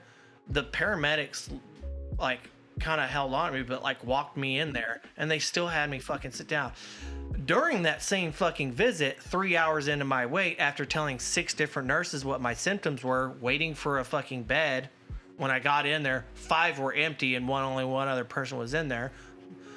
Some dude fucking barged in the door, collapsed on the fucking floor, writhing in pain and agony and shit, and a nurse just Moses out there like, sir, What's can your you chief stand complaint? up? Sir, What's can your you chief please stand up? complaint? Like, I need you to get off the floor, Yeah, sir. yeah. Like, are you I shitting had me? Oh, that's true. That's true. Well, yeah, that's true. Well, yeah. Unless you wait like I 10, witnessed 12 that. years, and then they start knocking that number down. Y'all like, well, we're not going to get 5,000 out of them. Maybe we'll get 4,000 out of them. And then you go. My best friend did that shit. I witnessed that very same thing when I took her to the ER one time, and you know, it was before they were like, it was at the time when I could go into the waiting room with her, but they wouldn't let me go back into the ER. So sitting out there in the waiting room with all these ER people, and like some guy was sitting on the chair, and there's all He started sliding down. He all of a sudden went, "Whoa!" and then like slid out of his chair and like laid out prone on the floor and started like shaking. And the nurse was like, "Sir, you need to get up off the floor. It's not clean." It's like, Yes. And then what? then the next time I was at the ER, he was there again. That And then same guy? That same guy. He was stuck outside. Maybe that's why they, because I had asked about it, but I guess they have like. Well, they got regulars. They got people that go in there and try to get drugs. Yes. Well, there was something else. It's. I mean, I didn't have an opinion about it either way. I guess I just thought it was like kind of strange. Was like because it was Christmas, right? The drive-through COVID shit was closed. But you had to go get everybody was getting their COVID test at the hospital. No. They were doing this because this was the second time I was in, so it was like kind of like the second day of Christmas almost. So I go in there, and this male nurse comes out, and he just has a fistful of fucking COVID tests, right? And he just goes like, tip back, sign this, steps over, sign this, and he's just going down the fucking line. And I'm all like, is that why I had to wait 3-4 fucking hours with swollen motherfucking hands? And she's like, yeah, because they all decided to go mix and mingle with their family over the holidays during a pandemic. And then now they're like, oh, well, I've been subjected to it. When the cure for COVID is to self-isolate, and you could have just waited the 3 fucking days till the COVID rapid drive-through would open up. But no, they decided to come to the emergency room and potentially infect all these freaking people in here. They're not even letting them out of the freaking waiting room. They're all like, screw you. Boop, boop, boop, boop, boop, boop. What's your name? All right, cool. Get the fuck out of here. Yeah. Like, I was like, man, I just went like, can you They did the same thing. punch them in the damn face, you stupid idiot? Like, the fuck? It was scary to me, you know, like when I'd be there for a legitimate reason with an immunocompromised body, and I'm like, oh shit, you know, I hear all the hacking people, and they're like, you know, not that far away from me. I'm like, oh my god, please. I don't think it should be an open waiting room. I really don't. Like, I honestly think they should have like booths. Like I mean, you have like stalls, right, in a bathroom, right, to separate for privacy. How difficult would it be to separate by stall? At the place in fucking Minnesota, an engineering problem. Well, at the place in Minnesota, they had something semi like that. So, like, they had an area that, like, kids that have, like, immune problems, like, there was, like, a whole, like, room, basically. And you could see it, like, the whole wall was windows. But they had, like, all these little kids in there, and they had their little like oxygen on and stuff like that. And then there was a different room for other kids, and they were like the ones that were probably in like major pain or something like that, because like the doctor and the nurses all holding them down to try and get stuff done and whatnot. They're triaging these kids in these like playrooms, basically. It was interesting. And then they sent me to a different room where there was like 4 chairs in the room, and it was like a cubicle kind of thing, but it all went all the way to the ceiling. Yeah, I think they ought to isolate you based off what your symptoms and stuff are. And COVID aside, because when you go in there, they have the little sign be like, this is COVID spacing, and you have to skip a seat and skip a seat, skip a seat. I'm like, okay, pre-pandemic, when people have contagious diseases or sicknesses, what do they fucking do? They go to the emergency room. So why wasn't that a thing to begin with? Well, so you're going to go to the emergency room because you're sick, but you're going to leave extra fucking sick and infinitely more complicated diagnosis because some motherfucker sneezed on you. Well, and like when my kids were preemies, they weren't allowed to be in the regular waiting room. Yeah. When I took them in, like they would bring me back and have me wait in like this, I don't know, like the infectious, care for room or whatever. And so like you'd see like a bunch of us like preemie moms with our little kids hooked up to the monitor and the oxygen and everything. We all be like cramped in this room all together, like we were just like in a bubble or something. And then, they'd like the doctor would come into us, like we didn't leave that room, and then whatever. So and they had like everything like curtained off or whatever, so everybody had their privacy, but they didn't see our kids in like the regular rooms because of the chance of like there being something majorly going on in that room and not being able to clean it after. Put a bunch of freaking stalls in that sucker, put an intercom on it, put a number on the freaking door. You could probably even do like a video conference thing or whatever, right? I can tell you for certain, I'm not going into any fucking box with an intercom on it. I can promise you that. Why? You want to give me flashbacks? That's a good way to give me flashbacks. Well, maybe then like a touchscreen interview. Oh. Well, or. But okay, what? When I'm like, we're doing like 1984? I'm not doing it. What, you gonna bring me there in a white fucking bus too, with a bag over my head? No. I would do. You know how they do like some of the fancier regular bathrooms or whatever, where it's a closing door, but you still have it like it's like opaque at the bottom of the door, So yeah, you do that, but then you could have like a touchscreen deal, be like, hey, what are your symptoms, right? Boop, boop, boop, boop, boop. The issue is when you get these hospitals that are busy, like how many cubicles are you going to be able to put in there? You can only put one person per cubicle, but now you have an ER that's got an average daily load of 500 people.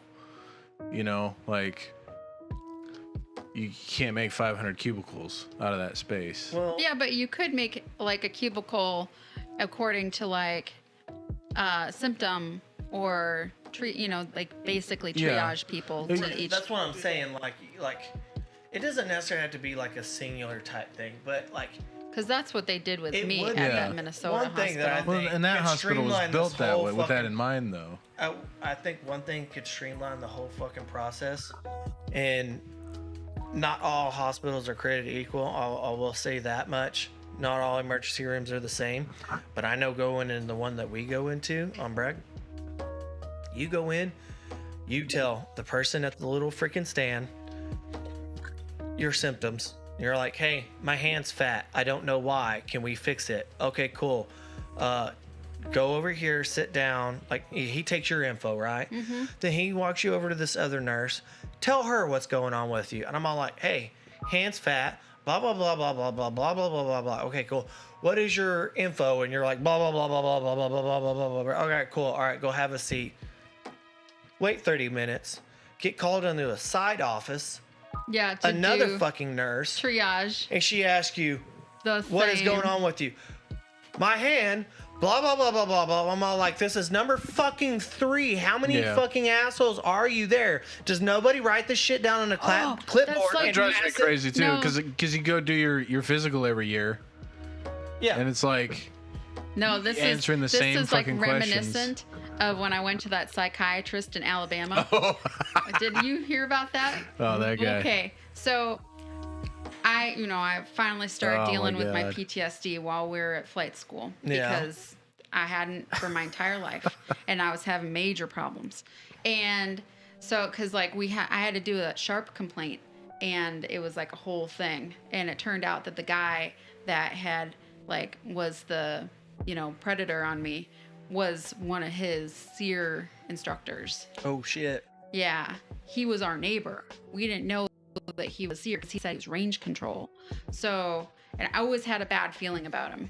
Yeah. So after that happened, I was freaking out. Like I was having flashbacks of everything. I was like, honestly having suicidal thoughts. Not that I was going to do something, but it was scary that I was thinking, oh, what if I drove into this light pole? Would I die instantly? You're like, that's weird shit to think about. Shouldn't be thinking about that. And then that's about par for me. So Especially when I got on the old bike hitting the highway, be all like, I'm the one who welded on this thing and I'm going 60 miles an hour. And then start getting images of me just going over the handlebars. Like, that's a lot of skin I'm going to lose. So they sent me to a psychiatrist. And so I go to this place. It was in Dothan. And I go in and I check in, at the check-in desk. And then she's like, all right, go sit over there. And then the nurse will call you in. So I'm sitting there, and all these people are trying to make eye contact with me. They're commenting on my purse. Like, they're talking about my hair. They're like, and they're weird about it. They're like, and like shakes and stuff. And I was like, where am I at? And then as I'm like trying not to make eye contact with anybody, because I'm not very much an outgoing person, like, unless I know somebody. So the fact that these people are trying to talk to me, and I'm at the psychiatry office in the first place, dude, don't talk to me. And then I see down this long hallway, like there's this little accordion door, like it goes, yeah. And then this dude was like dragging leg, shuffling into the next room. And I was like, is this like a halfway house too? Like, is that one of the residents? Was he a pirate? Did he have a peg leg? He had this thing on top. He was blind. He had this thing on top of his head that looked like, one of those like lights, like a little thing or whatever. And I was like, this is weird. I don't know what's going on back there, but I'm not going down there. The lady calls me in. She takes my weight, vitals and stuff like that. She's like, all right, so I'm going to have you sit out back in the one room until you get called to waiting room 2. So what? So I got to go see this woman. And then I got, I waited and then saw this nurse. And then I go back, and now they're going to call me to waiting room 2. And I'm listening to like 80s music. Like, it wasn't bad, but I was like, this is old time music. And so then they call me up to go down to waiting room 2. And it is a sterile type room. Like, it was weird. There was 4 chairs in it. It was a blue, like painted blue, and it had white trim, and it had like statues of weird shit on, like just one statue of like a brain, one statue of like a hand holding it over a head. Like, and then the chair, like the chairs in there look like thrones, like, or an electric chair. So you're sitting there, and it played Tracy Chapman, Fast Car on loop. I was sitting there, and I was like, what the hell? Am I going crazy? Like, this thing is that freaking would be crazy. Pretty trippy. There's like, this is what every horror movie I've ever seen. Yeah, I thought I was in a different like dimension or something. And then I heard my name get called while I'm waiting in waiting room 2. And there's the shuffler, is the doctor. He comes out from his little accordion room. His door doesn't have a door. It's like accordion, like slider thing. And he's like, hi, come into my office. So then he like accordions us in, whatever. And then a hook comes out of his doctor's sleeve and is like, oh, I think it's your fibromyalgia. Well, the thing that kind of scared me was like he had the shakes, and then he had a magnifying glass, and he pulls down his little his light that's strapped on his head. He have like a miner's cap on or some shit. Yeah, that's what it looked like. And then he's got this, and he's got big, thick Coke bottle glasses. And my name on the chart was in inch block letters. And then he's like, oh, and he's yelling. Like, he's like, I don't know if he's deaf or what, but everybody heard what's going on between me and him because he can't hear me, so I got to speak up. And then well, good thing he wasn't your yelling gynecologist. No, that's why there's a way. You're here to talk about your vagina. That's why there's vagina. That's why there's waiting room 2 though. So that Yes. you can separate the yeah, people. people in waiting So room then, 1 can't hear remember, anything. you came with me the Yeah, second time yeah. I went back because, well, he Well, that was the sent me last some time you went medicine. to. He sent me some medicine. We go to the pharmacy. The pharmacist is like, are you supposed to take this medicine together because it can cause interactions? And I was like, well, he said I'm supposed to take it. And they called him. They didn't get him. And they were like, okay, well, this is interactions that could happen. They just said, like, it could cause heart issues. Well, I didn't know what that meant.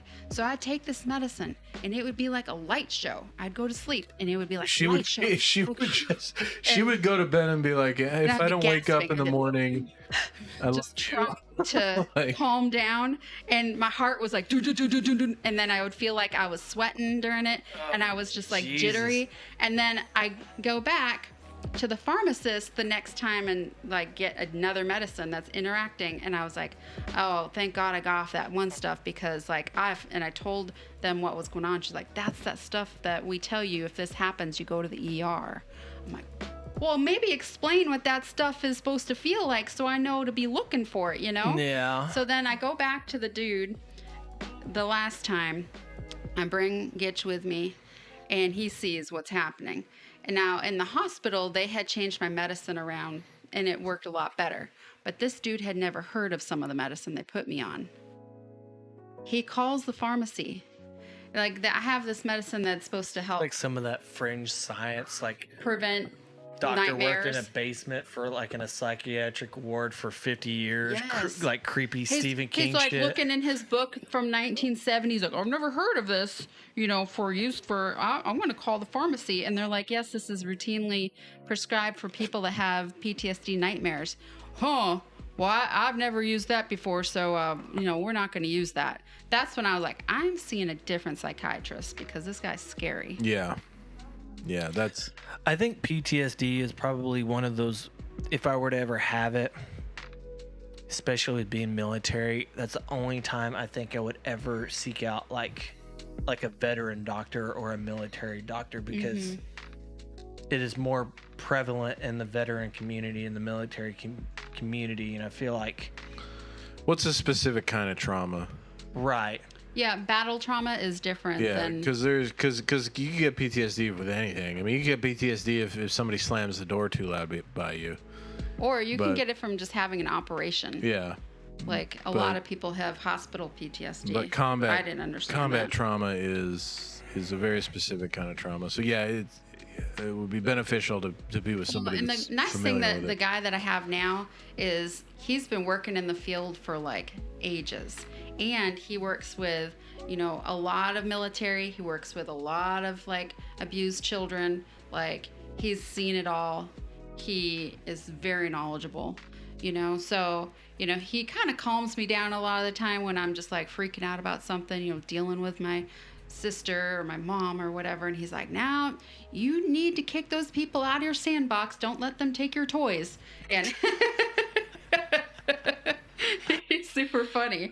And like, we got Chrissy Gumi seeing him now because hers retired on Womack, and so now she's going to him too, and she like laughs at him, like she understands what he's saying. He says things in a way that she can like relate. Do you feel like she's doing better since she started going to him? Yeah.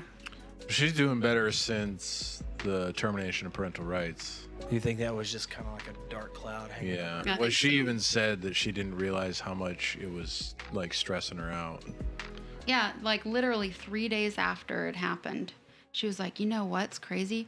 I've been having an easier time going to sleep. And I don't have that feeling in my chest like... Did they have termination of both parents? Mm-hmm. Because when you messaged me, I thought it was only like just the one.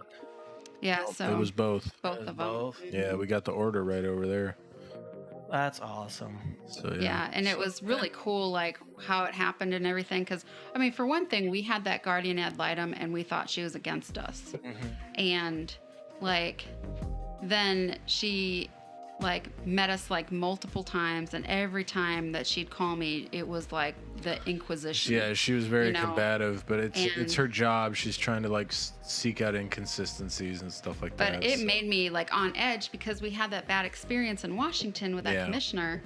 And Like, we have trauma from that experience in so Washington. like we were just freaked out, and then I take her to go see the guardian ad litem, and then the last time I took her there, like, she was like, wow, you've done a lot of work with her. She is like matured a lot since the last time I saw her. She was easily able to talk to me about her trauma.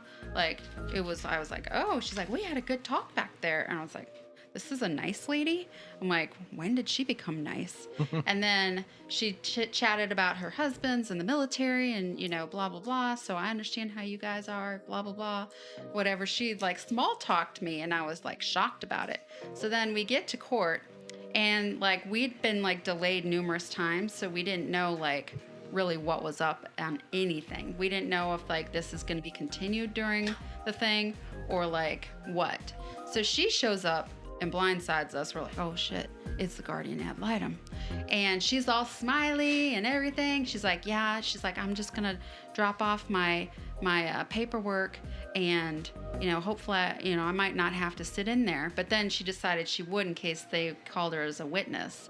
And I had to ask her, I was like, because I hadn't seen the report. I'm like, did you like report in favor of us? She's like, oh, honey, yes. She said, you guys are like her dream come true. And I was like, oh, well, I had no idea that she felt that way, you know? I can tell whenever like I came over before y'all were here, just the way she talks about she talks about you as if y'all are regular parents. Yeah. You know what I mean? Yeah. Like bitching about the same shit any other freaking teenager would, right? Oh, yeah. Just normal teenager stuff. Yeah. And to me, like I was like, I think that's a win for you guys.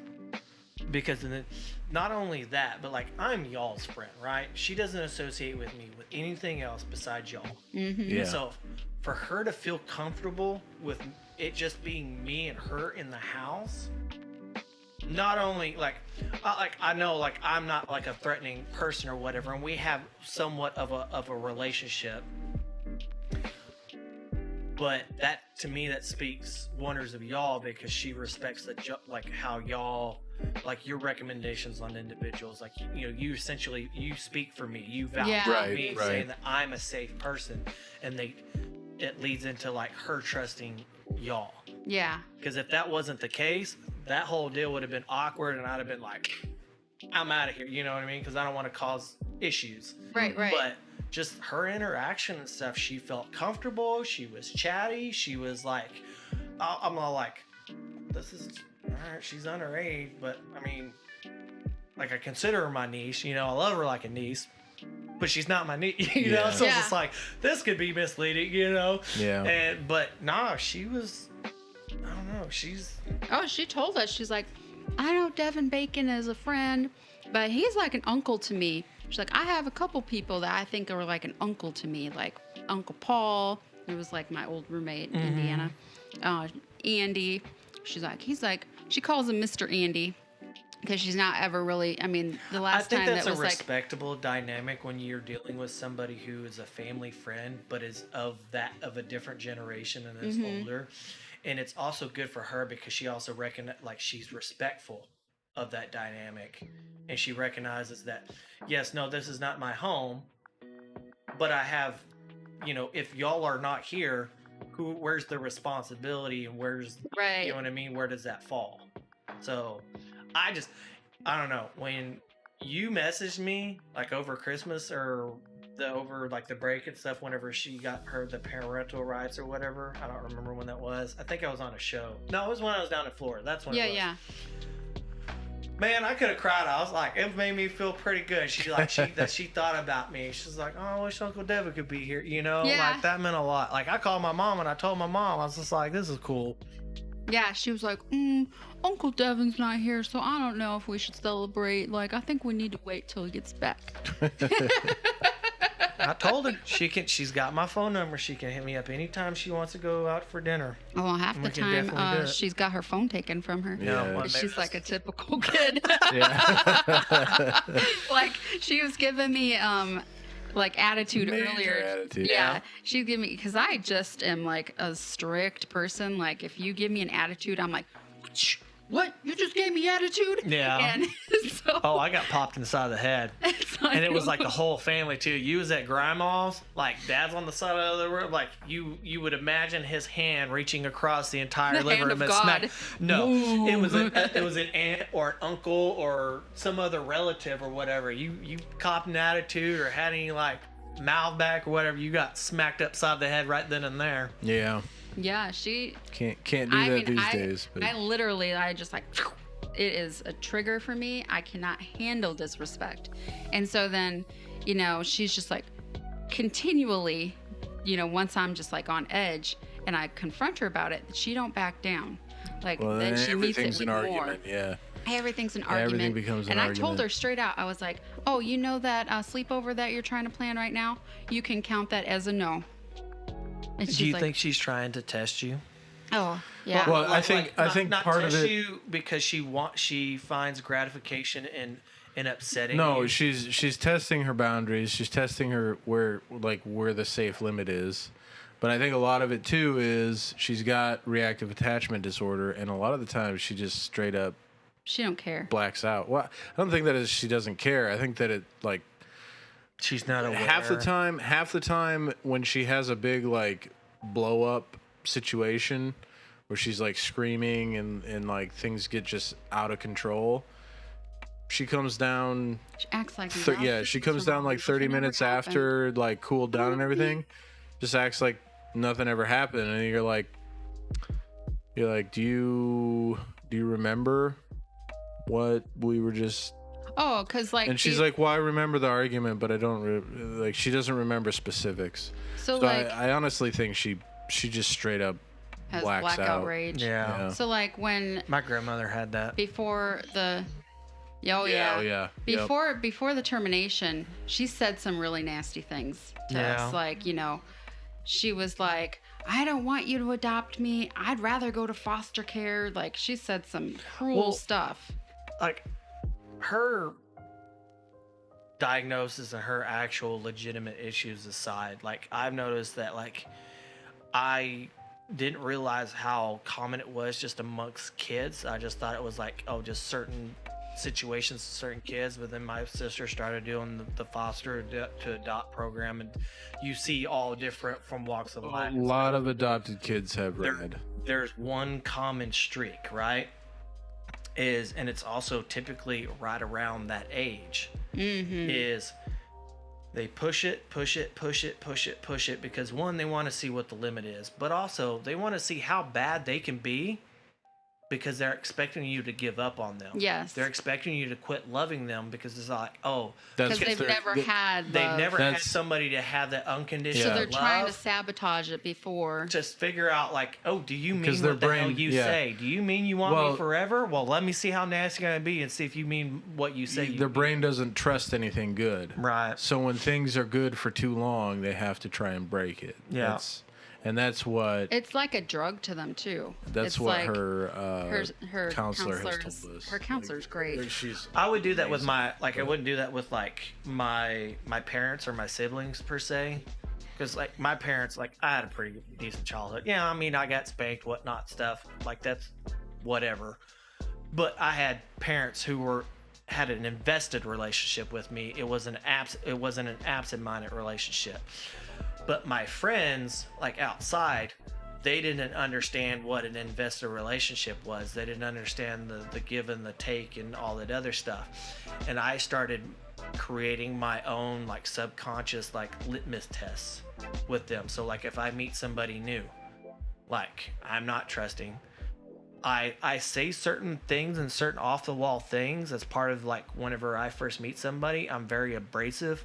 Like you got to warm up to me first because I'm that's kind like, of the same way. If you pay enough attention and you are one of those invested type kind of people in a relationship, you will be able to see past what it is that I'm doing and the way I'm acting and listen to what I'm actually fucking saying. I recognized that when I met you because we were at that crazy party and you were feeding me those Bloody Marys and I got so trashed with him and his little crew chief people, and like I just hung out with them the whole night.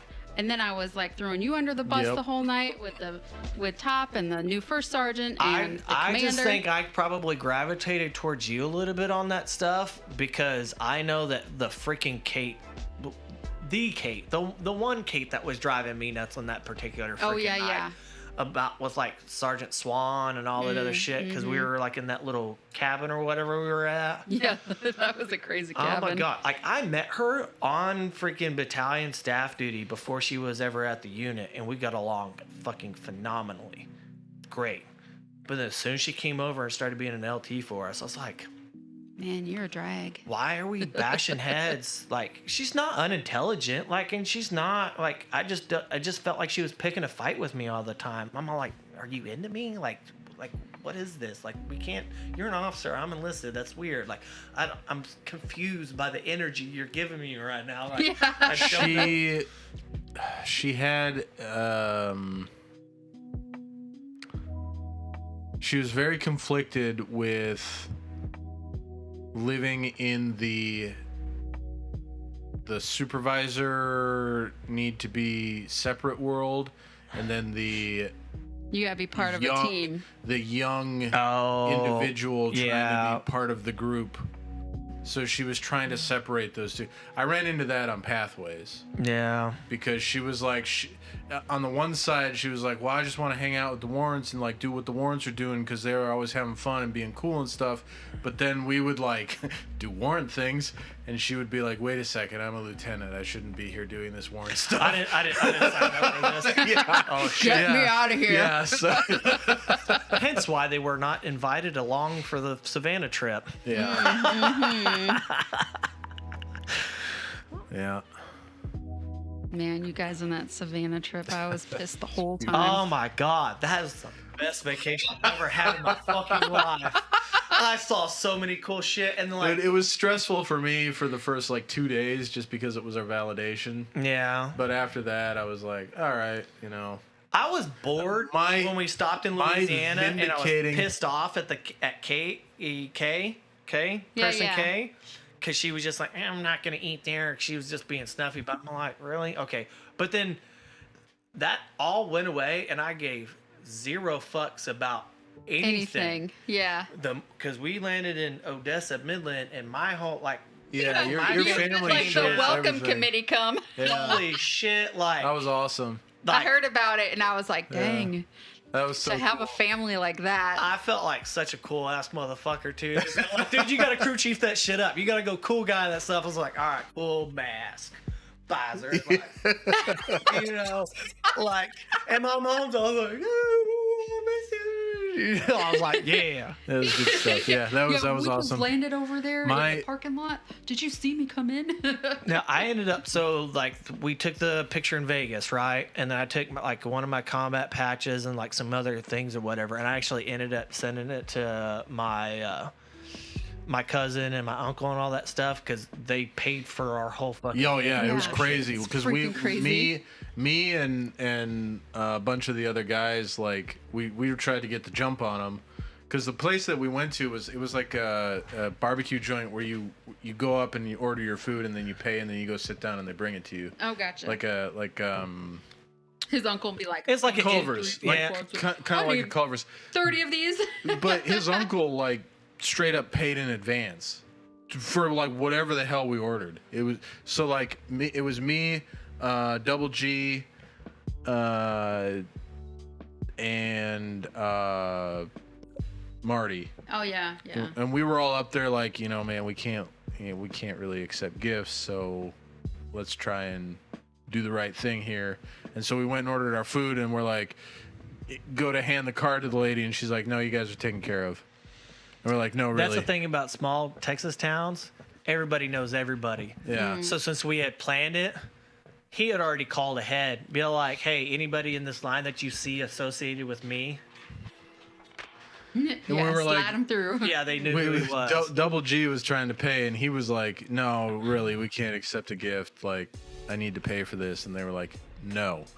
They just straight up told him. Get down. Get down. They straight up told him. Oh, look at she coming. She coming for you. They know. They just know. She's such a They're all fat like, one I too. feel so sorry for you because you can't pet me. Here you go. Yeah. She's like, you haven't given me sufficient attention. I'm here to rectify that. Of all the cats. the hugest, furriest But one then comes jumping Hoover up. Dam, Grand Canyon, Vegas for the second half of the Super Bowl, and then our trip magically got extended another day, and we spent another night in we had fucking to Reno. divert for weather. Yeah, divert for and weather. then Crater Lake, like, oh man, like. My vindicating moment on that trip was getting the extra room in Vegas. Oh, you were in the room with him, weren't you? No. No. Oh. We split between, it was Marty, Oh, you were with me, Marty? the other crew chief, and there was only 3 enlisted on this trip. It was all officers, the rest of it. They started rotating them in the other crew chief seat instead of bringing other enlisted. And I think that was by design. Well, it's because we all had to get validated. Well, there's that, but also because my platoon sergeant wanted to play favorites. That had something to do with it. Because me and Earl were the fucking workhorses for that whole fucking 8 months we were out there. And that was part of my platoon sergeant, like, showing His gratitude. Yeah. Because we all got stiffed on other, like, awards and all that stuff. Like, all the S shots got, like it was Everything. fucking candy. Yeah, and shit I for saw them. that at the Now, granted, I thing, got yeah. an air medal, and that trumps all that shit. But we didn't just fly. Like, we got that for flying, but we didn't even have a maintenance package out there. The FML didn't even fit it. So we were pulling freaking scheduled, like a NASCAR pit crew whenever fucking aircraft would come in with like 3 fucking gators, sets of lights and tools and shit, and have them the de-paneled before the pilots even got out of the aircraft. Like, that's how much we were doing all the time. Building stuff, improving things, spending 2-3 weeks out in the daggum, outside the wire, all that stuff. And so, like, my platoon sergeant, he came in clutch on that shit. That was a dope ass freaking trip. I was pissed the whole time. I'm seeing all these pictures. He's telling me about these steaks. I'm like, what the hell? I'm sitting here at home eating frozen pizza. I told her, I realized that I'd fucked up when I told her about the scallops at the Pink House, and she was like, "You went to the Pink House?"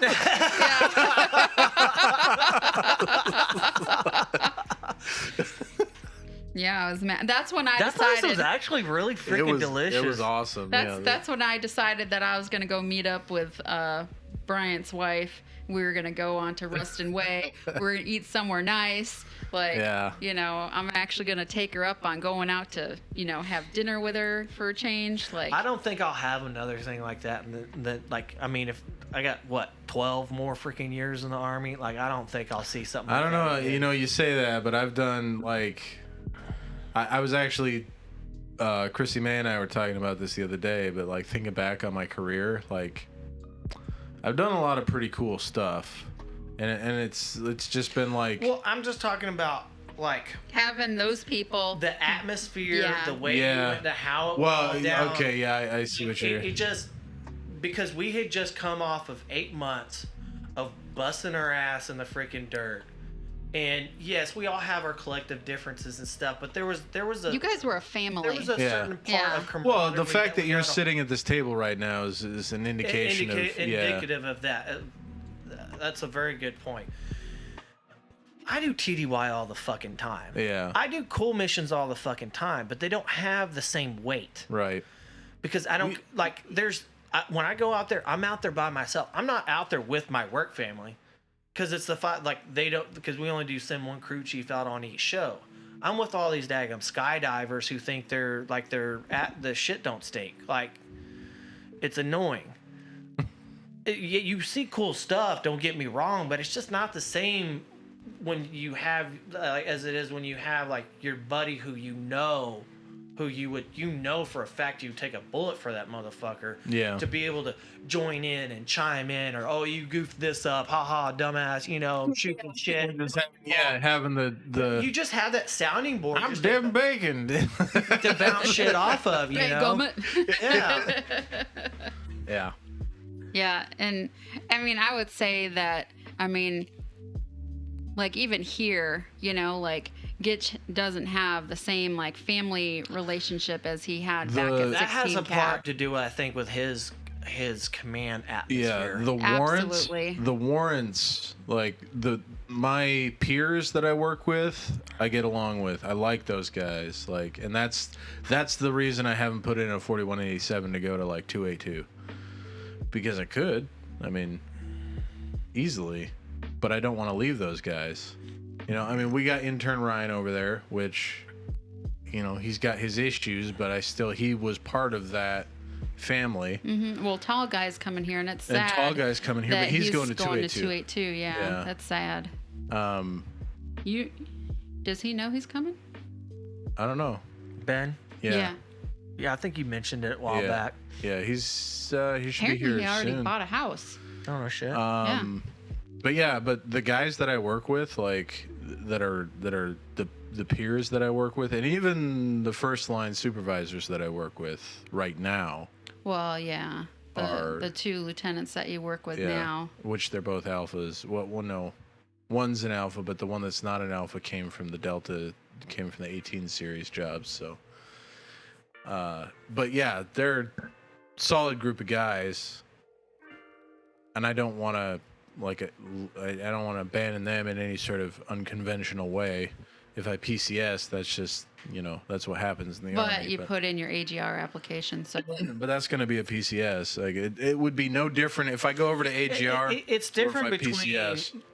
actively getting away from something before it's like time or something like that, and then doing like what's best for your career. Yeah. Because it's taken differently.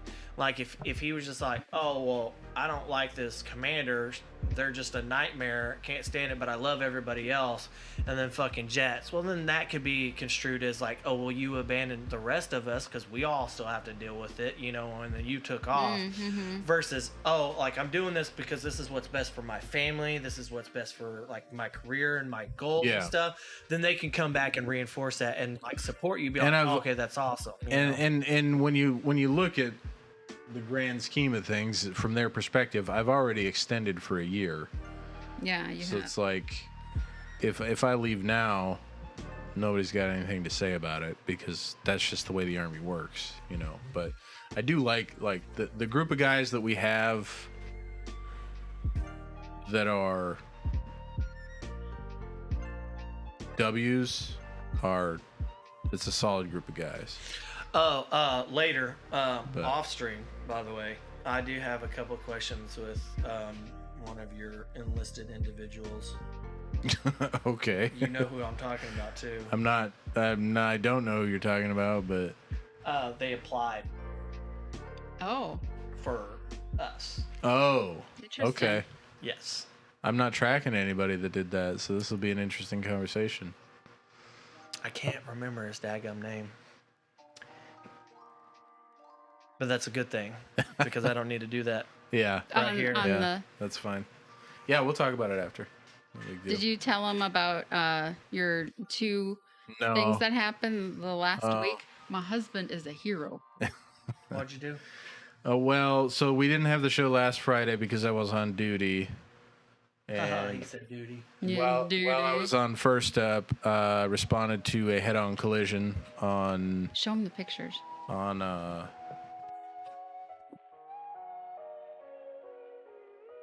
Bass Road. Oh wow. So we took that guy up to UNC. It'll be in here.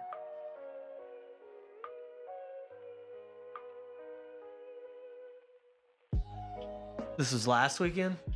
This was Friday, yeah. Well, I thought you were just on a flight and you happened to be the one that was closest. No, Friday I was on duty. Oh, okay.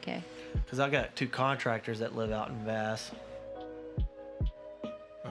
They're the ones who I was like, for Thanksgiving when Mom came over, we had actually came from one of their houses. Yeah, from just... I like Vass area. It's pretty nice out there. Sure.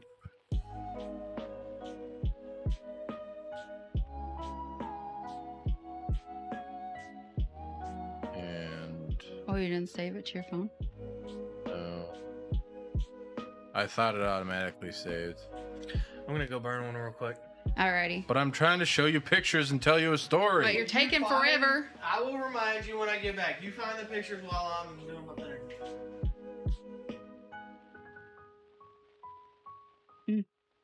I need to put this into this. Oh, man. There it is. Found it.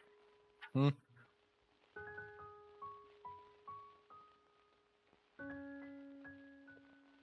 Yeah, that one I was on duty for. I thought you just happened to be in the area. Well, I mean, I just happened to be on duty for that one. But then the other one, I just happened to be in the area.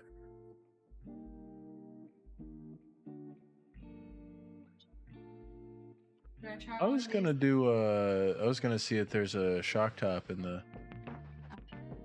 fridge. These are pretty good. They taste like melted Otter Pops. The Freezies? You never had a Freezy? Yeah, it's the same thing. That's what an Otter Pop is.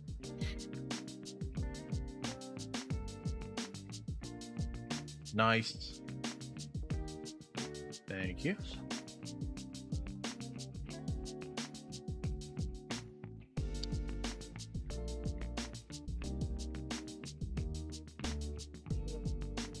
Is it good? It is good. I like shock. I mean, shock top. I've always liked. Always liked shock Remember, I had shock top at that Doom Tree. Oh yeah, yeah. That's what I was drinking. I was drinking Fat Tire, I think, which is similar.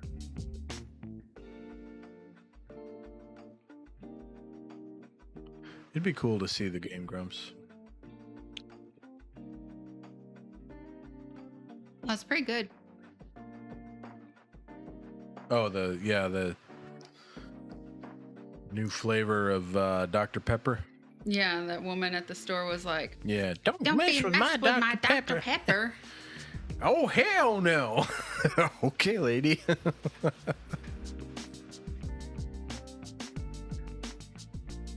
Barley's been a good little boy tonight. Yep. Now he before the show was kind of crazy. Yeah, he was. And I feel bad for Devin Bacon dealing with him like that. Yeah.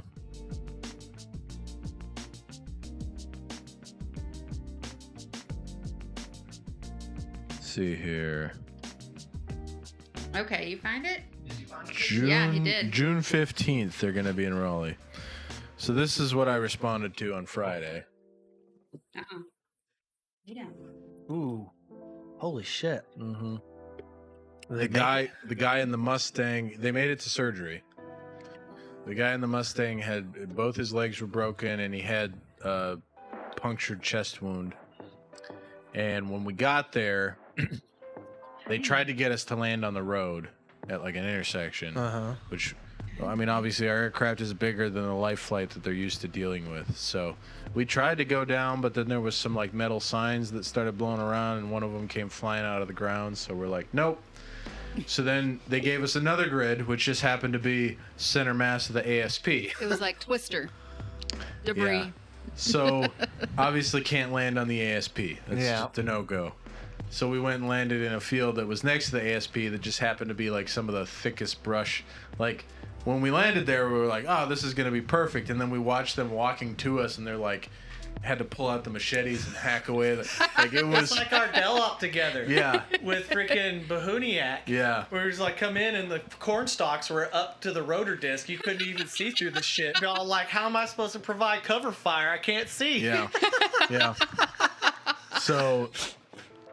So they got the guy in there and then they're like, normally we'll take him to Womack and then Womack will do what they're going to do. And then, but they wanted him to go straight to UNC. Mm-hmm. We got from, you know how far away UNC is. Yeah. We got from where we picked him up on Vass Road to UNC in 15 minutes. From wheels up to on the rooftop at UNC in 15 minutes. Oh shit. He was just dropping it. Like, oh. I mean, he Pedal made to the metal. he made it to surgery. So, I mean, that's the last we heard. Usually we You drop were him pilot off. in command? I was pilot in command. Yeah. No. Yeah. But usually we just drop him off. We don't ever hear anything afterward. But we had our medic called up there to check in on him and got some information. And then yesterday, Wednesday, I was doing a training flight. Happened to be out at McCall getting refuel. It was a multi-ship flight. And then Are you familiar with the Gecko call sign? No. Okay, well, they work with the special guys, and they were out there doing a drop, and we heard the Gecko aircraft call to McCall Tower and say that one of the person's reserve chutes had deployed in the aircraft and sucked him out. Oh, so they were out at Laurinburg doing drops? No, they were doing it on Luzon. Oh, okay. But he got sucked out, and so they asked us, because we were just sitting there waiting for the rest of our aircraft to fuel up, and they're like, hey, can you guys go help them locate? All they wanted us to do at the time was locate the dude. And so, obviously I wasn't the AMC, so I had to check with him.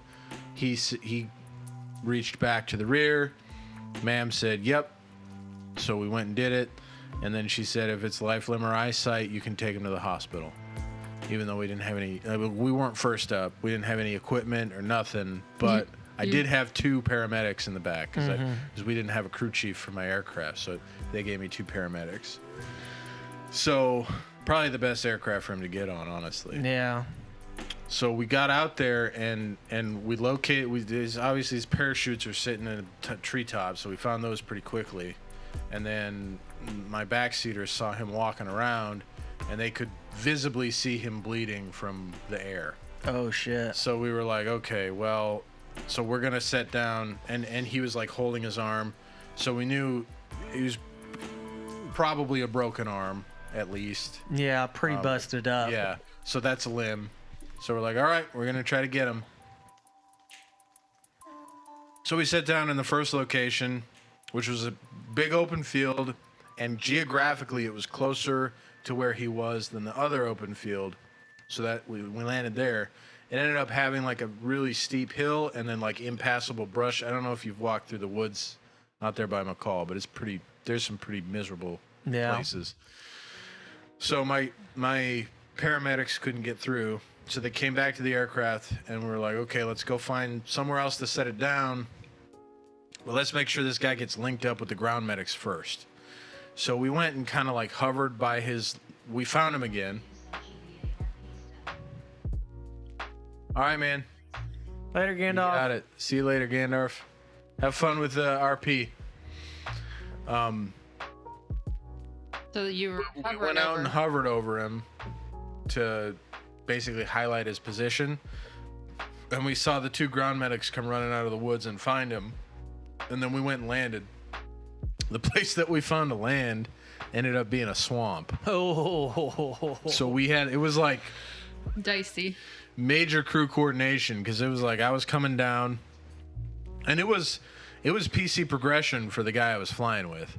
So on paper I was the PC, but I was letting him manage everything. And like he was like, "Do you want me to take the controls and you manage?" And I was like, "No, man, this is your progression. Manage away." Hey, this is the perfect PC like, cherry ride for you, buddy. You want to talk about mission change and like having to make decisions? Here you go. I think I was on your PC validation ride. Well, yeah, my PC validation. Well, you had 2 of them. I did it in. I know. I did it in Kandahar first. Yeah. Yeah, no, he was there with you. It took a week. Yeah. And No, I think I was on. my I God. want to say I was on both of them. You were the asshole. You were Egging waters on. my first ride when I got the fault data lost on the CMOS, and you were one of the asshole backseaters that was like, "I never heard of that, sir. I don't know what that means." Yeah, I had to play along. I know, funny. I know, but anyway. Good times. So we had to do this like major crew coordination to like there was a Black Hawk sized patch of dry land that we could land on in this swamp area without hitting trees with the rotor tip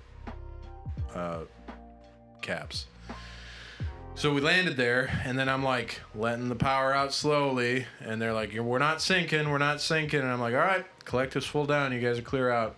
And so they go running off into the woods, and like a minute and a half later, the wounded guy comes out of the woods with the medics. My paramedics are nowhere to be seen. Nice. So they passed each other in the woods but didn't see each other. And then they get on, and the master sergeant that put him on is like, my 18 Delta's in the back. He's going to take the patient. I'll take your medics back to base, blah, blah, blah. I was like, no, dude. My paramedics come with me. We got to wait for them to get back. Yeah. Luckily, they had cell service, so we texted them. They made their way back to the aircraft. They got a good handover with the 18 Delta, kicked him off the airplane, and then we flew back, like, straight, like, the one nice thing about medevac is, like, when you're activated, everything shuts down for you. So we went straight across the impact area, like, direct line. I've been on, like, ATC calls and stuff like that, because, like, down in Homestead, they even in Laurinburg, like, they have Life Flight that comes in to, like, that's, like, one of their refuel spots. Yeah. And down in Homestead, like, we're just burning and churning, kicking people out all day long. But it's crazy. Like, sometimes ATC, like, if we've already kicked our guys out right and they're in free fall, there's a couple of times this happened where there's a medevac, flight coming in, and they're all like, "Hey, we're here going to Miami-Dade or whatever," and they're having to come across the field, and we're all like, you hear ATC go, negative, we have skydivers in the air or whatever. And there was one of the times where those guys were like cutting and carving, and all of a sudden just fucking helicopter go right fucking past them. Sheesh. Like, close enough you feel like you could just reach out and fucking touch it, like. But yeah, no, just medevac ain't no fucking joke. And I've been on a couple, like, doing med chase, like, when we were down range and shit, we did the same fucking thing. Like, shit, we fly right over the damn airfield, like, wherever the fuck we're going. Straight line, yeah. Well, and so the guy was, like, super bad off. Yeah, oh yeah, he was beat up. Like, his part of his face was hanging off his chin. Oh shit. His arm had partially degloved, and his bicep had disconnected and, like, snapped down to his elbow. Yikes. Yeah, the paramedics suspected that he had some broken ribs. It turned out he did, because when they tried to lay him down, he couldn't breathe. So they had him sitting up in the seat. He could remember his name. He could remember the date. He couldn't remember what had happened to him. Like, he remembered being on the airplane, and then he remembered being on the ground. Nothing in between. Well, so we do safety stand down days like Reg Army does, Yeah. but we do ours like essentially quarterly. And they talk about all, like, the mishaps. Like, even mine, like, came up on our last one and stuff. I've been inside the aircraft where, like, part of our training as crew chiefs, like, not only are we the communication intermediary between ground pilots and the team leader in the back to say, hey, you got the green light, you can go, right? So you're kind of a bit of a crew chief slash master jumper, kind of, whatever you want to call it. Jump master in a way. But the pilot chute sometimes, like, we had to swap out. We had to do this whole mod on the troop seats because they were the mesh, almost kind of like Molly. Mm-hmm. And we had to swap them over to solid fabric because the little beanbag that hangs out of the civilian parachutes will get stuck in between the webbing, and then it would come up, and then their pilot chute would, like, come out as they're going towards the back of the aircraft. I've actually tackled a couple of skydivers to prevent them from going too far out because their pilot chute was already, like, pulled out. And it is, like, one of the scariest things that I've done because as a crew chief, like, if it's just the skydivers back there, I don't have a bailout chute on because I'm not supposed to go past the wing spar. Like, we have, like, there's a division in the troop seats where I have 2 toolboxes, right? And that's my don't go past here point. We used to, in the older aircraft, the Fokkers, because they have, in order to do our high-speed low passes, the cargo doors, the jump doors had to be closed because otherwise we couldn't get the airspeed that we needed. With these new modified commercial aircraft, we only have a single exit instead of a dual exit, and we can do flybys with the door open. So now we're not wearing a bailout chute. We don't have a jump helmet on, like, none of that stuff. unless we're 5,000 feet or above and we have basically observers on board, like press or whatever. But yeah, no, like I've leapt towards the back of the deal with this big ass open door, trying to keep a jumper from going out, and I don't have a fucking chute on. That's like, scary. Oh, it's sketchy. I can't imagine because I am so freaking afraid of heights, and no way. The fortunate thing is whenever it does happen, everybody's kind of like, they know what to do, especially the jumpers, because that's a dangerous thing for them. So they all recognize it. Oh yeah, I used to skydive. And I leap for that or whatever. Like, they also know that I don't have a chute on. So the moment I have hands on that freaking pilot chute to keep it from flying out the door and this dude just getting his shit wrecked, like, I also have about 10 sets of hands on me as well, because they're pulling, making sure I don't fall out. So like, it's a big like teamwork thing. But for like watching videos of what happens when a guy's pilot chute, when it pulls a whole chute and then you get jerked the fuck out, and it's in a split fucking second. Yeah, and you're gonna hit something. Yeah. If you get sucked out of the plane, you're gonna hit something. They've had guys in the Fokker, because like in the Dash 8 that we have, it's a whale tail, so it's up high, right? So you have your exit, like you're not gonna hit the elevator or whatever. In the Fokker, it was more like a jet. So they had to be careful. You would listen for it sometimes, and based off like what the upper winds and stuff were doing, you could have like a side wind or a tailwind or something like that while you're flying up at like 14,000 feet. And if they didn't exit properly, they could easily crack the back of their head on that fucking elevator. Jeez. Yeah, you would hear the thump. Oh, sheesh. So most of the time it was like a boot that would hit the door or a boot that would hit the elevator and stuff. But they said like they've had guys like do that, and it kind of like disorient them, and they'd be falling for like 1,000 feet or whatever. And then like either they would come to and self-recover, or they'd have a guy like see that he's uncontrollable, essentially knocked out, and they would swarm in on him, reorient him, figure out he's knocked out, get him down to altitude, and then pull his chute for him. So, and I've seen videos, like countless videos of that shit. That's crazy. It is fucking gnarly. The fucking year I came here in February 2019, got here literally 2 weeks after two guys got wrapped up in each other, and another guy ended up pulling too late because he was the videographer. And what the videographers are trained is, if you have a malfunction or an issue or whatever, you're supposed to video as long as possible, because you have to go debrief afterwards to figure out what happened. Well, he wasn't paying attention to his altimeter, so he ended up getting fucking wrecked. He's since been fucking med boarded. And those two other guys, one of them, he got medically discharged and stuff. Like, he was like on a walker and cane for like longest time. Like, he was not able to jump again. His last jump was like a tandem stuff or whatever, because actually he had like essentially recovered as much as he could, and then med boarded out. And then the last guy, I think he had the option, but he just wasn't getting any support from like chain of command and whatnot or whatever. And the two guys that got wrapped up, that was like their second year on the fucking team. Yeah. So like them, and I don't know what it is down in Florida, but like that's our training area, and about every other fucking year something fucking shitty happens. Like my last tandem jump, Well, you jumped that was much. down in Homestead, and one of our captains, who wasn't supposed to be jumping on that DZ because he didn't have enough jumps underneath him, was coming too fast, hadn't bled off enough fucking airspeed, and went shot right past where he was playing. And it's a big ass open field, like he could have just walked it out, right? But he's like, oh shit, I'm way past the target, and he flared too hard. And what ended up happening is he ended up coming up. It slung him up and then slammed him down. So he went from about 75 to 80 feet in the air to the fucking ground in a matter of seconds, and created a fucking crater, like divoted the freaking ground. And then was like coughing up blood and all this stuff. And I'm watching this shit happen as I'm coming in, strapped to another fucking guy.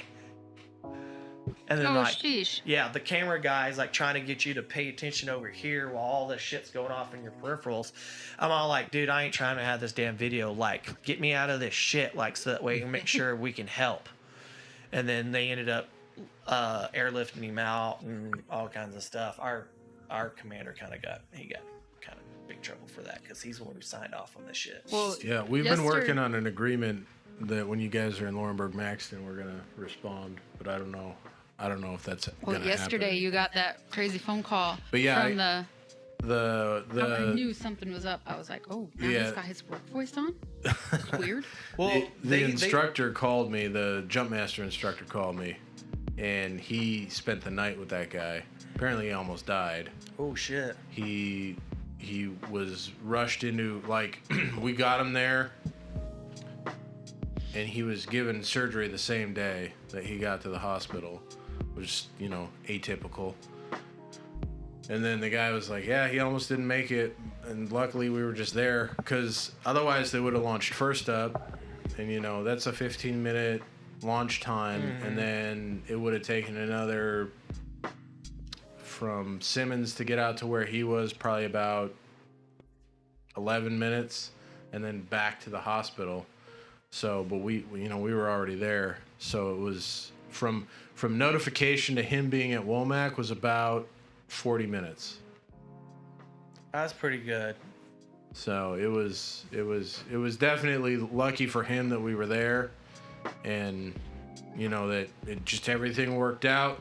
Like, You didn't sink in the swamp. The tower coordinated with everybody to close down the ranges and close down the impact zones, and range control was expecting us. Pope Tower was expecting us. Womack was expecting us. Mike thought the guy. Somebody had told Womack that he'd fallen 30 feet and had a brain aneurysm. And it's like, well, first of all, I don't know who can tell that somebody's having a brain aneurysm without like a CAT scan. Yeah. But yeah, my medic took that radio call my paramedic took that radio call because we were busy talking to Pope Tower and range control at the same time. So he was talking to Womack as we were coming in, and they're like, "Is this the guy that fell 30 feet?" And my paramedic was like, "Well, he got sucked out of an airplane, so he fell a lot more than 30 feet." Yeah. Jesus. Yeah, no, like I know, like we were supposed to be getting coverage from y'all. They started coordinating that like a year or two ago.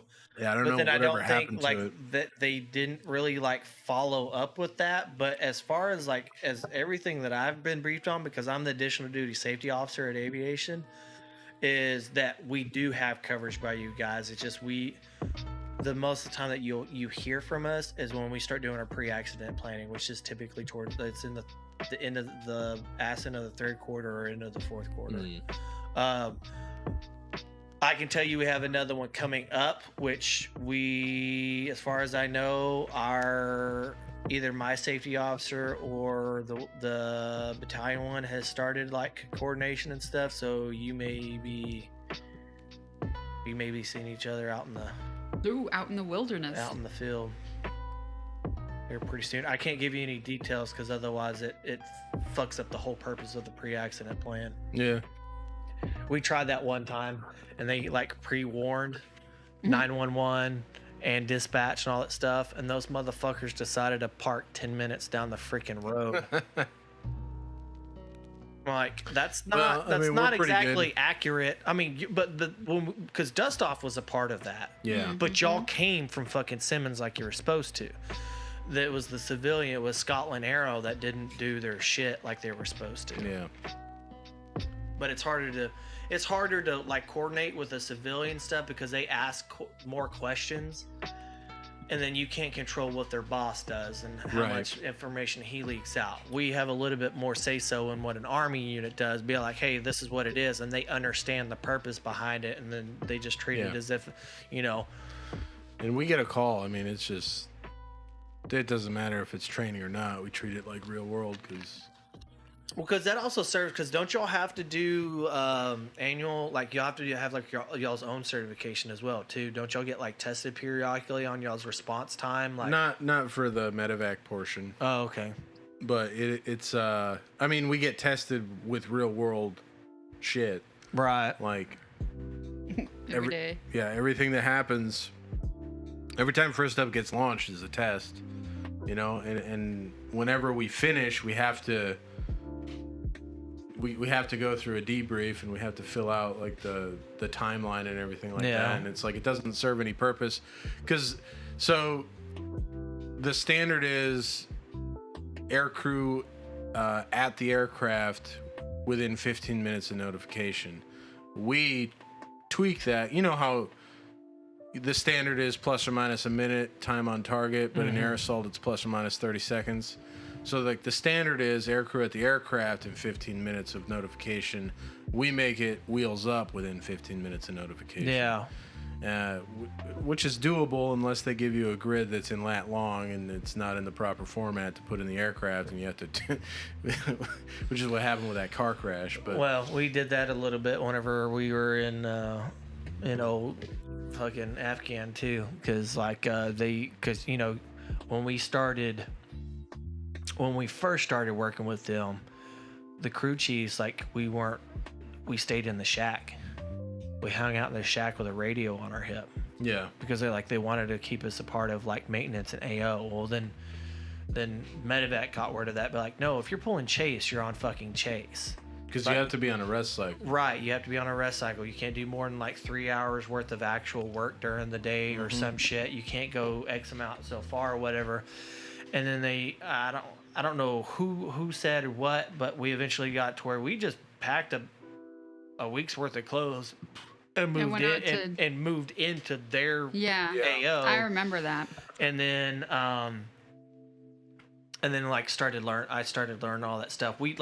You'd hear a radio come up and your ears would perk up because you'd be like in their little day room, and then you would just go like next door and stuff, and then you'd hear coming across like the info and stuff or whatever. Be like, all right, cool. And then it was.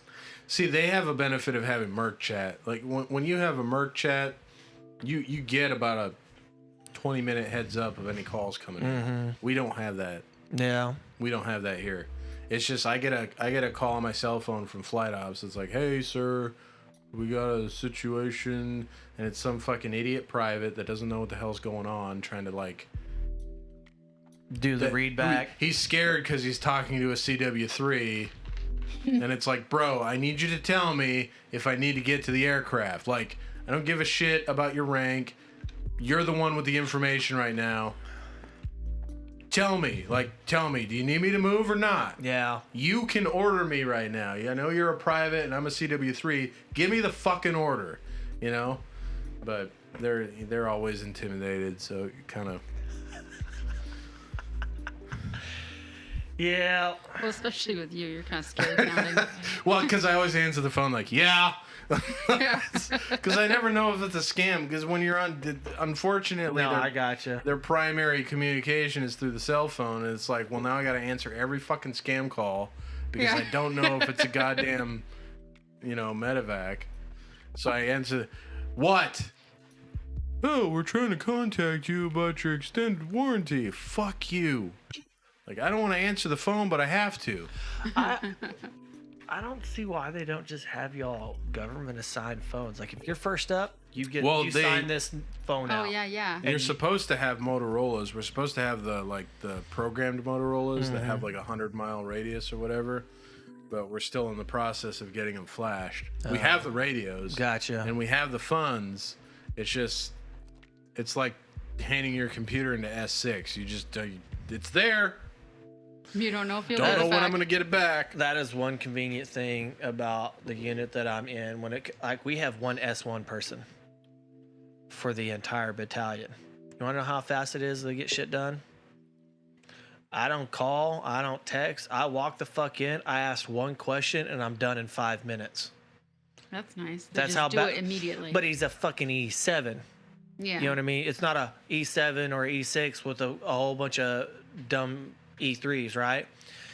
S6 has like 2 people that are in the process of medically retiring, and then we got a new E7 female in or whatever, and she's awesome. Like, she follows up with you with your problems. She calls and checks on you to see if everything's going okay. Like, you're like, where were you all my life? if I'm bored at work for whatever reason, I can go up to headquarters and go into the S6 shop and sit down and just visit with them. And it's not there's not this like, please stand on this side of the desk and sign into the roster or whatever for blah, blah, blah, blah, blah, blah, blah, blah, blah, blah, blah, blah. we don't care about your problems. Yeah. I can't sign on my computer and do my work. Oh, well, we'll get to you in approximately 3.5 weeks. Like, so what do? I don't know. That's your problem. So you're saying I can't do my job. Thanks, dick. Oh, I'm sorry. Let me come in with Daddy Platoon Sergeant. You were on... Because clearly I need my father to escort me to make you work on my shit right now. You were my crew chief when we were doing the paradrop side in Washington, right? Yep. And that guy was like... You remember the guy that when you were doing the crew brief? And he walked up to me and he was like, hey, weren't you in 2-3 infantry? I don't remember that. Okay, well, there was a guy that was out there, and you were doing your crew brief to, like, talk about paradrop operations, and he walked up to me like, hey, weren't you in 2-3 infantry? And I was like, yeah, I was. He was like, I was in the S1 shop. You cussed me out.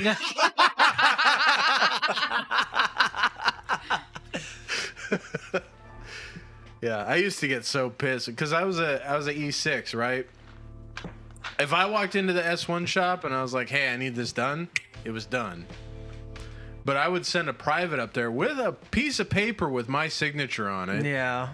To get something done, and they would come back and be like, oh, they told me that I gotta come back, or blah, blah, blah. And, like, I would go up there, I'd be like, no, fuck no. Come with me, we're getting this taken care of. And I'd go up there and be like, do your fucking job. I sent him up here. So loud. I sent him We're up getting on here. our soapbox. Yeah. I'm a little triggered. Be like, I sent him up here for a reason. He needs this done. He needs it done yesterday. And I sent him up here to get it done. So do it. It's not anywhere close to lunchtime, and I don't see anybody waiting. When they put me up in the orderly, I had to have some of those conversations with S1, and a lot of them was with their E6. Gonzalez was one that really worked. There's a couple of them there that really worked with me. And they're just like, but they're under the pressure of their protocols and all their other bullshit. Yeah. And the other ones were just giving me this whole like run around, right? I'm like, hey, let's just cut to the chase, right? I need you to do something. I know how to do it. And I don't need you to, but it's because it's your MOS, I need you to do it. It's going to take 5 minutes of your time. So you get a choice here. Either you fuck me around for the next hour and then I throw a big ass fit and then you look like a damn fool, or you just do what I asked to do. Otherwise, you come up with a really good reason on why you're not taking care of it right freaking now. Because I don't see you doing dick else. The amount of shit that came out of my mouth the moment I became an E5, because we all know my mouth is something, right? Mm-hmm. But after I became an E5, the amount of times that Sergeant K I freaking cussed out, the amount of times that I would get in arguments with freaking Top, the amount of conversations that I would have Captain Schumacher, and just the brazen audacity of just barging into his office asking for signatures when the colonel and the sergeant major and shit were in there. I'm not barging. His door was open. I was like, sir, if your door's open, I don't give a shit who's in here. I'm going to bring a stack of papers. I'm not going to say a fucking word. I'm going to lay it down, answer your questions, and then I have you sign it, right? But if the door's closed, I know to fuck off. Like, that way minimizes the conversation. We get straight to the point, and I don't waste your fucking time. He's just like, I like that. He never once closed his fucking door with the colonel in there. No, it's true. And I would be going like, and then just I would turn around, and the colonel's just like, who's this dude?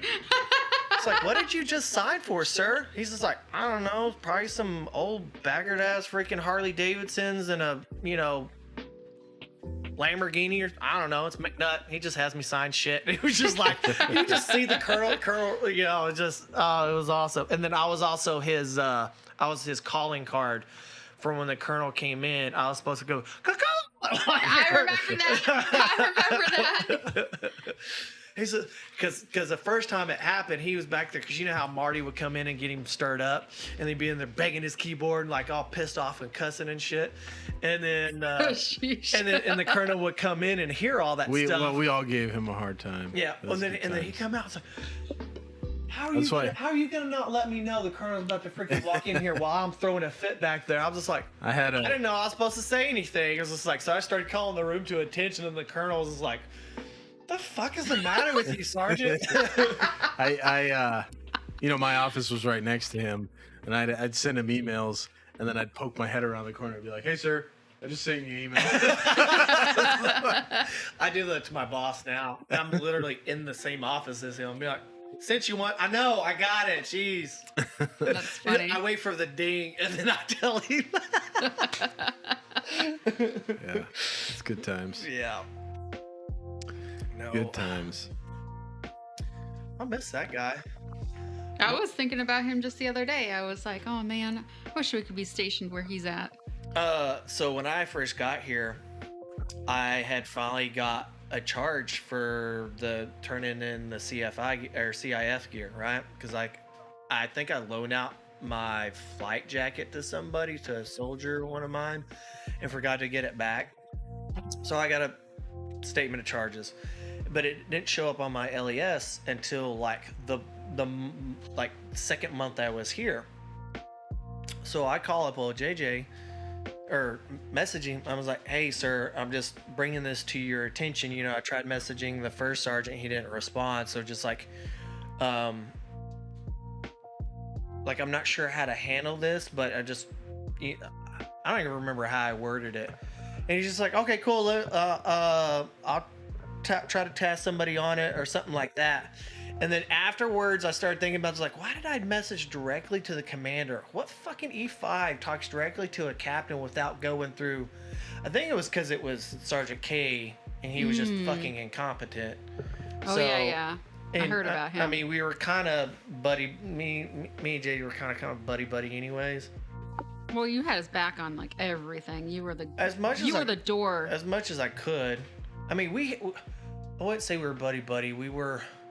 We just had an understanding, like as much as a commissioned officer as an enlisted could, right? Like there was some camaraderie there for sure, but and then like I guess like the next day I had figured out what that charge was. It's like, oh shit, it was my CIF charge, because it's like, why the hell is the statement of charges in here? I don't understand what the hell's going on, right? And then so I messaged him back. I was just like, hey sir, figured out what it was. It's my statement of charges. And he's just like, oh, cool. I was just like, yeah, I'm a dumbass. He's like, well, I love you anyways. I was like, oh, love you too, sir. Yeah. I heard he was at Fort Drum, but I don't know if that's true or not, or he was going there.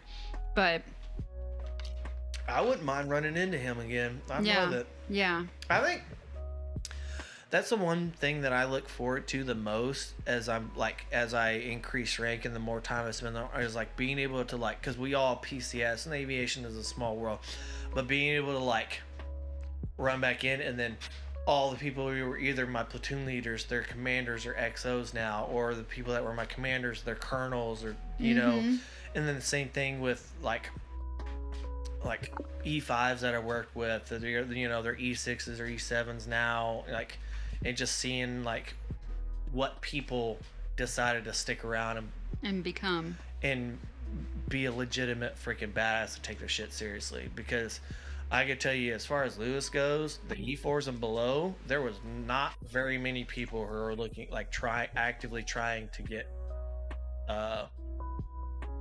promoted. As far as I know, there was probably at least 3 or 4 of them that were actively trying not to get promoted. Oh yeah. I heard about a couple of them. Yeah, they're all. I heard they're all out of the army. Earl's freaking a dad now. Do you know that? No, I didn't know that. Yeah, so he got medically discharged after getting to Belvoir. He got married and all that, and then after he got out, they moved back to Washington. I was actually doing the last 4th of July jump into the White House South Lawn when Trump was still in office. Mm-hmm. And I was like, well, shit, I'm in the area. I'm in Andrews. I figure I'd call up Earl, see what he's doing. And his wife messaged me back and was like, yeah, we actually moved out to Washington. Sorry we missed you, And then I guess I've deleted Facebook a long ass time ago, but somebody told me he's a daddy now. And then he was I liked him. Yeah, Fly was. I'm pretty sure Fly's out now. Oh man, I forgot about him. He was so fucking salty. the saltiest E4 I've ever met in my daggum life. I'm like, Yeah. dude, like, I got it. Like, we're peers, but I rank you now. But can you at least play ball with me a little bit in front of the juniors? Do we really have to do this whole fuck you, I'm not doing you, tell me shit in front of them? Like, just help me out a little bit. But he was so fed up and done. Like, he was trying to sign a deck statement when he couldn't even fucking sign a deck statement yet because he's still on his first fucking contract. Because he didn't want to go to Korea that bad. He's like, my wife is fixing to give birth. I'm going to leave my kid when it's 3 months old to go to Korea for a year, and she can't go, and then turn around and come back. He was against that. That is the difficult thing about the Army, and I find that the further along I get into my career, the more family oriented I become. Yeah. Where it's like, you know, obviously first 7 years of my career I had no family. You know, well, so, also, even if you had the family, you didn't have the rank to have the latitude to make moves. Now, you got a family now, but you also have the rank and, you know, some stature to, like, back that shit up. So, like, no, I'm moving this, and this is how it's going to go. And they're be more inclined to work with you on that stuff. Because I know the guys that, like, I felt for his situation. Like, I truly did. But at the same time, I'm all like, So he ended up having to go? yep. Oh, jeez. He ended up going. They made him. Actually, pretty much like 80% of all the freaking enlisted that we deployed with all ended up in Korea. yeah. A lot of those Kossi, guys did. Top, And then all the warrants went to Hawaii. Fly, what's her name? Swan. Nope, she didn't go. The other daggum. Hispanic Florida chick. yeah, V. Oh, I know something. who you're talking about. Yeah. She went, and there was several of Charlie Company that went. There's a huge chunk of people that went to Korea, and then both Kossi and Top retired. Well, what I think is funny is all the warrants that went to Hawaii, they're all there partying it up and whatever, and then here comes the new brigade colonel that y'all already had, Yeah. that y'all didn't like that much. I didn't mind him. Who? Well, he was good to you, but a lot of people I heard would like be like, oh, They didn't like how much of a politician he was. yeah. Which one, Bryant? Yeah, I like Bryant. I did too. I I mean, didn't, the I didn't dude. care to get the same He's very freaking. nice to us, and anytime I had to his wife befriended me, and so I would see them pretty often. I didn't ever expect him to talk to me, because he's got whatever The crap dude going knew on. people. Yeah, He knew was people. always- He's a really great motivational speaker. His only shortcoming is like you knew that was his. His only shortcoming was that he was short. I've seen that man jump taller than taller than Major K though. Really? Yeah, when we were out there at TK and them 777s are going off, he wasn't ready for it. That man jumped so high in the damn air he could have leapfrogged Oh, yeah? Major K. Oh, it was fucking. He was standing in front of me when I saw this, and I died laughing my ass off. And they're all just like, "You really gonna make fun of the colonel like that?" I'm all like, "You bet your ass I am. That shit was the funniest thing I ever seen." Like, it's like, hey, you want me to put you on my back and carry you the rest of the way, sir? Like, I was talking bad shit. It was hilarious. Yeah. I liked Bryant as a person, but whenever things got when he was obviously at his limit in making bad calls, I didn't care for how he acted in those Well, I moments. know- Because I called safety of flight for weather on one of these Oh yeah. Well, the big issue. wellness freaking flights, and I got basically told to shut the fuck up. I'm like, I can't even see anything out here. The big issue that he had is, for one, if there was a star on the flight, he had to be on it. So he would just walk in and take. Yeah. He'd be like, "Hey, PI, you're not on the flight anymore." And then, and oh, by the way, PC, you're not on the flight either because I'm gonna bring my safety guy. So there was a lot of that happened, but I mean, that's his prerogative. But also, you wouldn't really expect a battalion commander to act any differently, though. Right. And there was a couple situations that I thought I flew with him a lot. I flew with him quite a few times in Afghanistan and a few times when we were back in Washington. in CONUS. And there was one of the times when we were flying in Washington. I was a brand new PC, and I was flying as a PC because he was AMC, and we were at one of the places, and there was a radio call that happened, but he was busy like trying to figure something out with coordinating something. So I answered the call, and he was like, "Gitch, I got the radios," and I was like, "Okay, sir, but you didn't respond, in a timely manner," and so I just responded. It's like, but beyond that, I didn't have any issues with him, and the fact that like the way that he won me over as a leader is like, you're never gonna like your boss because he's gonna ask you to do shit that you don't want to do. Well, you're not. That's not a requirement for employment. Right. But your boss is going to ask you to do shit that you don't want to do, and in the Army, he's got the authority to make you do it whether you want to do it or not. Yeah. So people don't like that. Human beings don't like to be compelled to do things. I don't like being corralled, and I don't like being treated like I'm like an indentured servant. Right. So I understand that. I've understood that from the beginning. No, that never bothers me. And me, I'm scientific mind. Like, give me facts. I don't give a shit about your feelings. That kind of stuff. What really won me over with him was I was in processing, and it was like literally the second day I'd been in the battalion. We'd had the newcomers brief. It was like a bunch of us in a room, newcomers brief, with the battalion commander, where he talked about his like command philosophy and all that kind of stuff. We went around the room and introduced ourselves, and then the next day I was walking around the battalion doing in-processing stuff, and like he called me by my first name. Oh, and then we were at Hobby Lobby. Well, that and was, we ran into him there too. Yeah, that was much later. But this was like my second day. No, it wasn't much in later. Washington. It was like within a week or two. The Hobby Lobby thing? We'd been there for like a year. No? Okay. Well, but I had already been in the unit. You had just told me about how he did that. Yeah. And then like a week or two later, right. we were in Hobby Lobby and they were walking up with their coffee and everything. And he was like, "Oh, you're getting up early and going to the stores." Blah, He blah, did. blah. He was really good about recognizing people who were in his unit. Yeah. All the way down to the PFC and the specialist level, and very quickly at it too. Part of his like in processing was like, so when you go to in process like battalion and stuff, and it's like your first week, that means you're running with him on Friday. Yeah. Like you're getting PTs, you're not running with the company, you're doing PT with him because he wanted to get that fresh face already embedded in his mind and talking and all that stuff.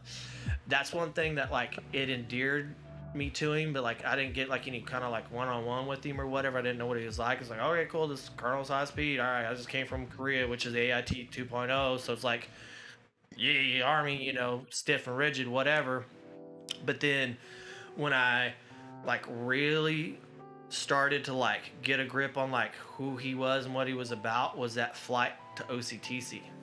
I was on that aircraft with him and nervous as hell because I have a specialist who's got half the flight hours that I do on the other side of me. You have him in the left seat. You have the I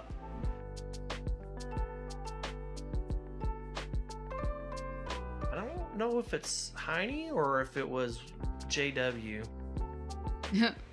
Going to OCTC? Yeah, on the other seat. I almost wanted to say it was the battalion. I almost want to say it was battalion SP. But either way, I had 2 sergeant majors on the freaking bench and Colonel Ryan, the brigade commander. And then they were, instead of having like a 12-point system and, swapping over, no, it was everybody on the same fucking thing. I see. So crew chiefs were like, play right.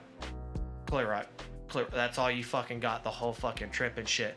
And it was also the first time that I'd like realized that Mike could fly himself. because I'd been flying Lima models in Korea this whole time. They don't have any kind of autopilot shit at all. And Colonel Brian's up like, yeah, like this, whatever. Nobody's looking at instruments. Nobody's looking at shit. And I'm just back here going like, what the well, we're not falling out of the sky, and I'm like, this is like my second flight here. Like, what the fuck? And then we land, and I go. I think it was JW. I was just like, hey sir, dumb question real quick. Does a mic model fly itself? And he's like, oh yeah, that'll terminate to a 50-foot hover, bud. I was just like, that's dope as fuck. But I kind of wish somebody would have told me before I found out the hard fucking way. On a flight with the battalion and brigade fucking command teams. I mean, yeah. Like, fucking sweating bullets, ready to shit myself. Cause we're trained. This is the why it's so intense. Not only the safety of flight issue, right? But as crew chiefs, we're trained and taught that if the pilots are not doing what they're supposed to, we got to get their attention. Be like, hey sir, are you fixated? Hey, But when you got some rank up there and shit, you get a little gun shy about going like, hey, yeah, if it was intern Ryan up there like goofing off, I pop him in the side of the daggum head, be like, hey, pay attention, like what the hell, like like a double call or whatever it was, positive shit, like. Well, and that's why the crew brief is so important, because you're supposed to set that tone that, hey, it's okay for you to correct me.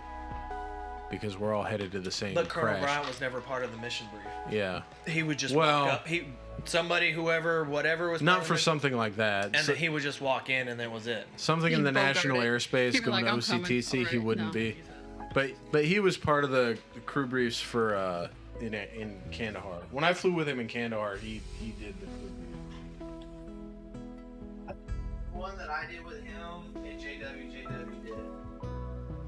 That was the one that me and JW had worked afterwards. Well, I made my calls and I got told to shut the fuck up, and I was just all like, so if you didn't respond the first time I said it, and then you told me to shut up afterwards, it was just like, yeah, but it's the battalion commander. That shouldn't. yeah. You of all people. Well, should he know was better. he was very much a company man. He was. And that was his only downfall. I love that man to death. He's cool as fuck. He's dead to me, but Well, I mean, crew chief wise, my experience with him, like me and him bonded at certain moments. Yeah, he's high strung and he can be an asshole, but it's more than that. I mean, it's not anything that you don't have the. well, I wasn't his coworker. Yeah, you're you know? coming at it from the lens of being a crew chief and like him. No, trying to I take care understand, of you and I could guys. also see how other people would have problems with them, or how his type could work into it. You know what I'm saying? Yeah. And he made a couple mistakes out there, and I called him on the shit. And honestly, I thought I was gonna get my ass ripped for it, but he actually. I mean, that he was good about accepting criticism like that, but I just didn't like how he had brown on his nose. That's just on those type situations. Like that's a I safety mean, shit. even that didn't really bug me. What got to me was when I was doing my PC eval with him, Oh, going overboard. and it was like, and I was doing it in conjunction with Crashcraft, Yeah. and he had a chip on his shoulder for that guy. Were you on that same flight where he got really pissed off about something, and we're like, I wanted to say we had just come outside of the res desert, and it was just dead silent because everybody knew he was mad. And I tried to make it back, like, to lighten the mood, be like, hey, somebody want to tell a dirty joke or whatever? He's just like, why don't you look for fucking tracer fire, McNutt? I was like, Roger, sir, just snickering in the back or whatever. Were you on that flight with me? I was not in that aircraft, but I was on that flight. Oh, okay. Yeah. No, I remember. I figured I'd try pushing at least one button to see where it went, and he wasn't having it. I'm all Yeah. like, okay, evidently it's pretty serious, so. Yeah, I think that was when I was getting prepped for my eval. I was in the front with Double G. We were flight lead. Okay. And then it was him and I want to say Crashcraft in Chalk 2. It might have been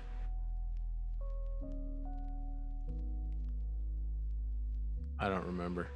I don't remember exactly who it was, but I know that I damn near rolled it over doing a roll on at Dwyer.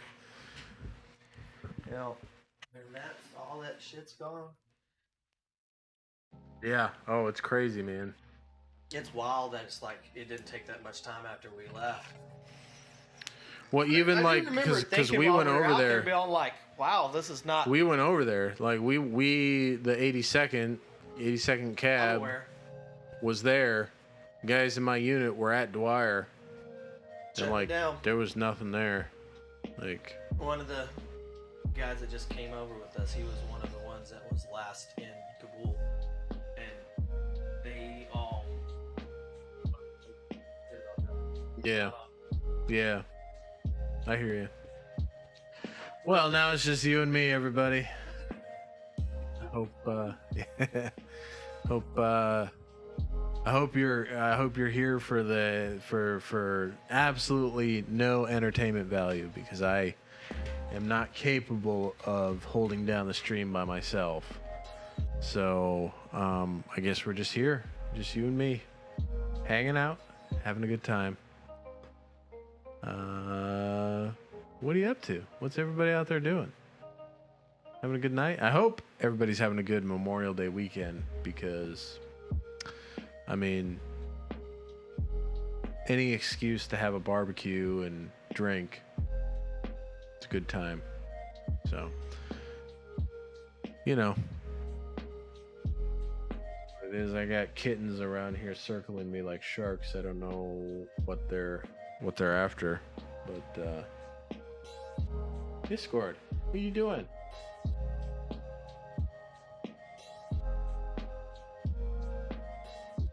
Puppies are whining because people left their area and they feel like they're entitled to attention. They could get attention if they came over here and, you know, hung out with me, but they want attention from the people that aren't here. So, you know, it is what it is, as they say.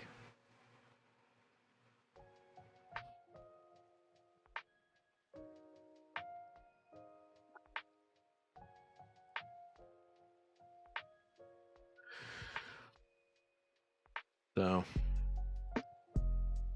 it's been an interesting week, to say the least.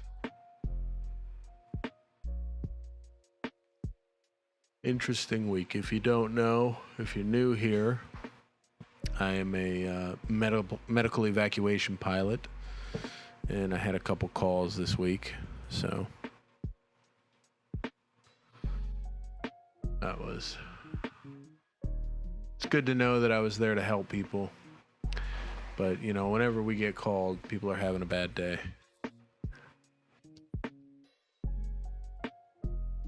Welcome back. Yeah. Ooh. Like time for me to go to bed. Yeah, as soon as Chrissy May comes back, I think we'll close her on down. Close her out, yep. The little bag that I rolled up. Oh, it's on the top. Yeah, it's up top. Okay. I wasn't sure what it was. Yeah, no, it's what I brought the stuff in, because I wasn't going to be like, because you had neighbors that were out on there. I was like, man, I don't want to walk up with this. I got you. Yeah.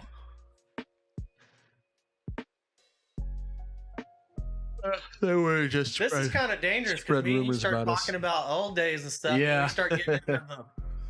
Yeah, the maybe we shouldn't be talking about it. Yeah. Start suffering from that foot and mouth disease. Yeah. Well, you just gotta keep the doxing to a minimum, and then you got nothing to worry about. Yeah. Goodness. Been playing a lot of Final Fantasy 14 lately. Yeah. I can't get into it.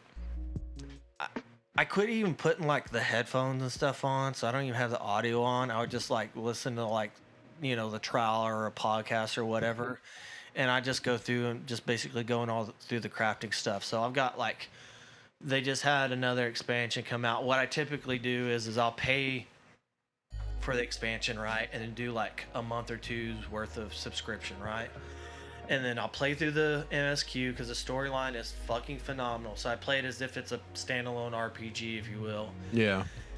And then I just basically run out the sub, and then when the sub's done, then I turn it off. I don't re-up, and then I just wait for the next expansion. I just because can't you get have all the into it. patches in between, so you play through all that, then you play the actual expansion, and then Yeah. so Like an MMO that I can fall back into is World of Warcraft. Like I can get back on World of Warcraft and like enjoy it. I know a lot of people crap on it because of the changes that they make, but like I always have fun like with it. elitists and stuff. See, Yeah. like I'm not elitist on 14. Like the elitists aren't as prevalent in 14, but you have like the world's first, and there's some scandalous shit stuff that goes on with it, but there's I've so tried- much to freaking do. It is overwhelming. Like you will get caught up so much into it. I've even tried to get into Elder Scrolls Online because I love the Elder Scrolls universe. But like I don't know, it's just World of Warcraft's the only MMO that has like See, I never that I can devote any amount of time to.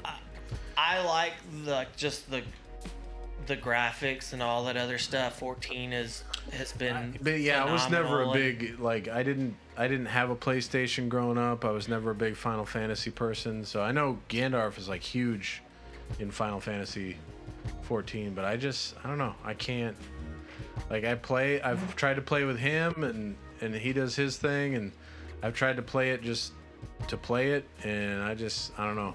It just doesn't speak to me. Yeah, it's not for everybody. Like the World of Warcraft universe, I don't know. It just like it calls to me. Well, there's also a lot of nostalgia and stuff with it, because like I know if anybody like really revamped Final Fantasy 11, because that was Square Enix's first MMO. I played that starting in like 2004 on the PS2.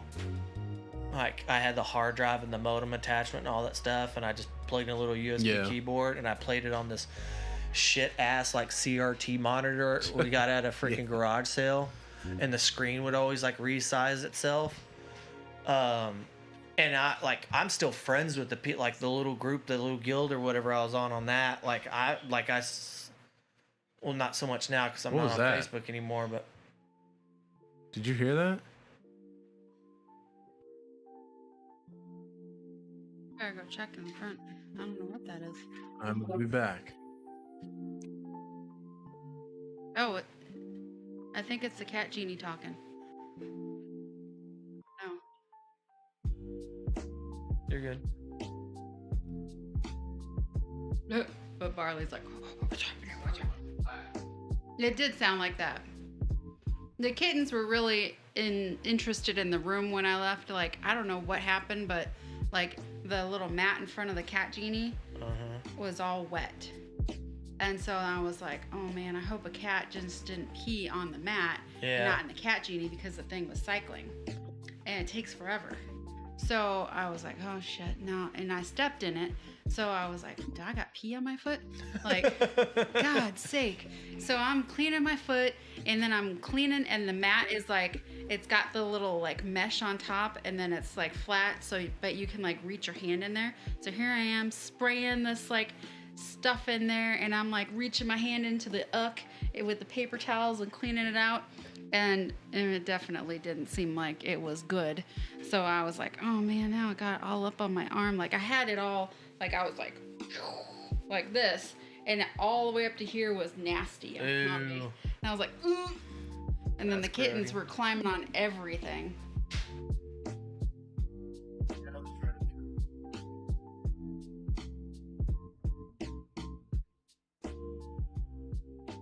Those kittens think that the litter boxes are toys.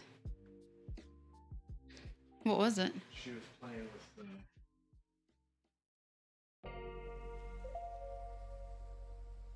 Oh, Jesus Christ. Okay. Well, we've hit the 3-hour mark. So that means It's time to go. Time to call the show. Thank you, everybody, for coming out. We really appreciate having you. Hit the like button if you're on YouTube. Hit the subscribe button if you're on YouTube. Hit the follow button if you're on Twitch. If you're on Twitter, I don't know what the hell you do, but do whatever you do over there. We really appreciate having you. And until next time, pour on.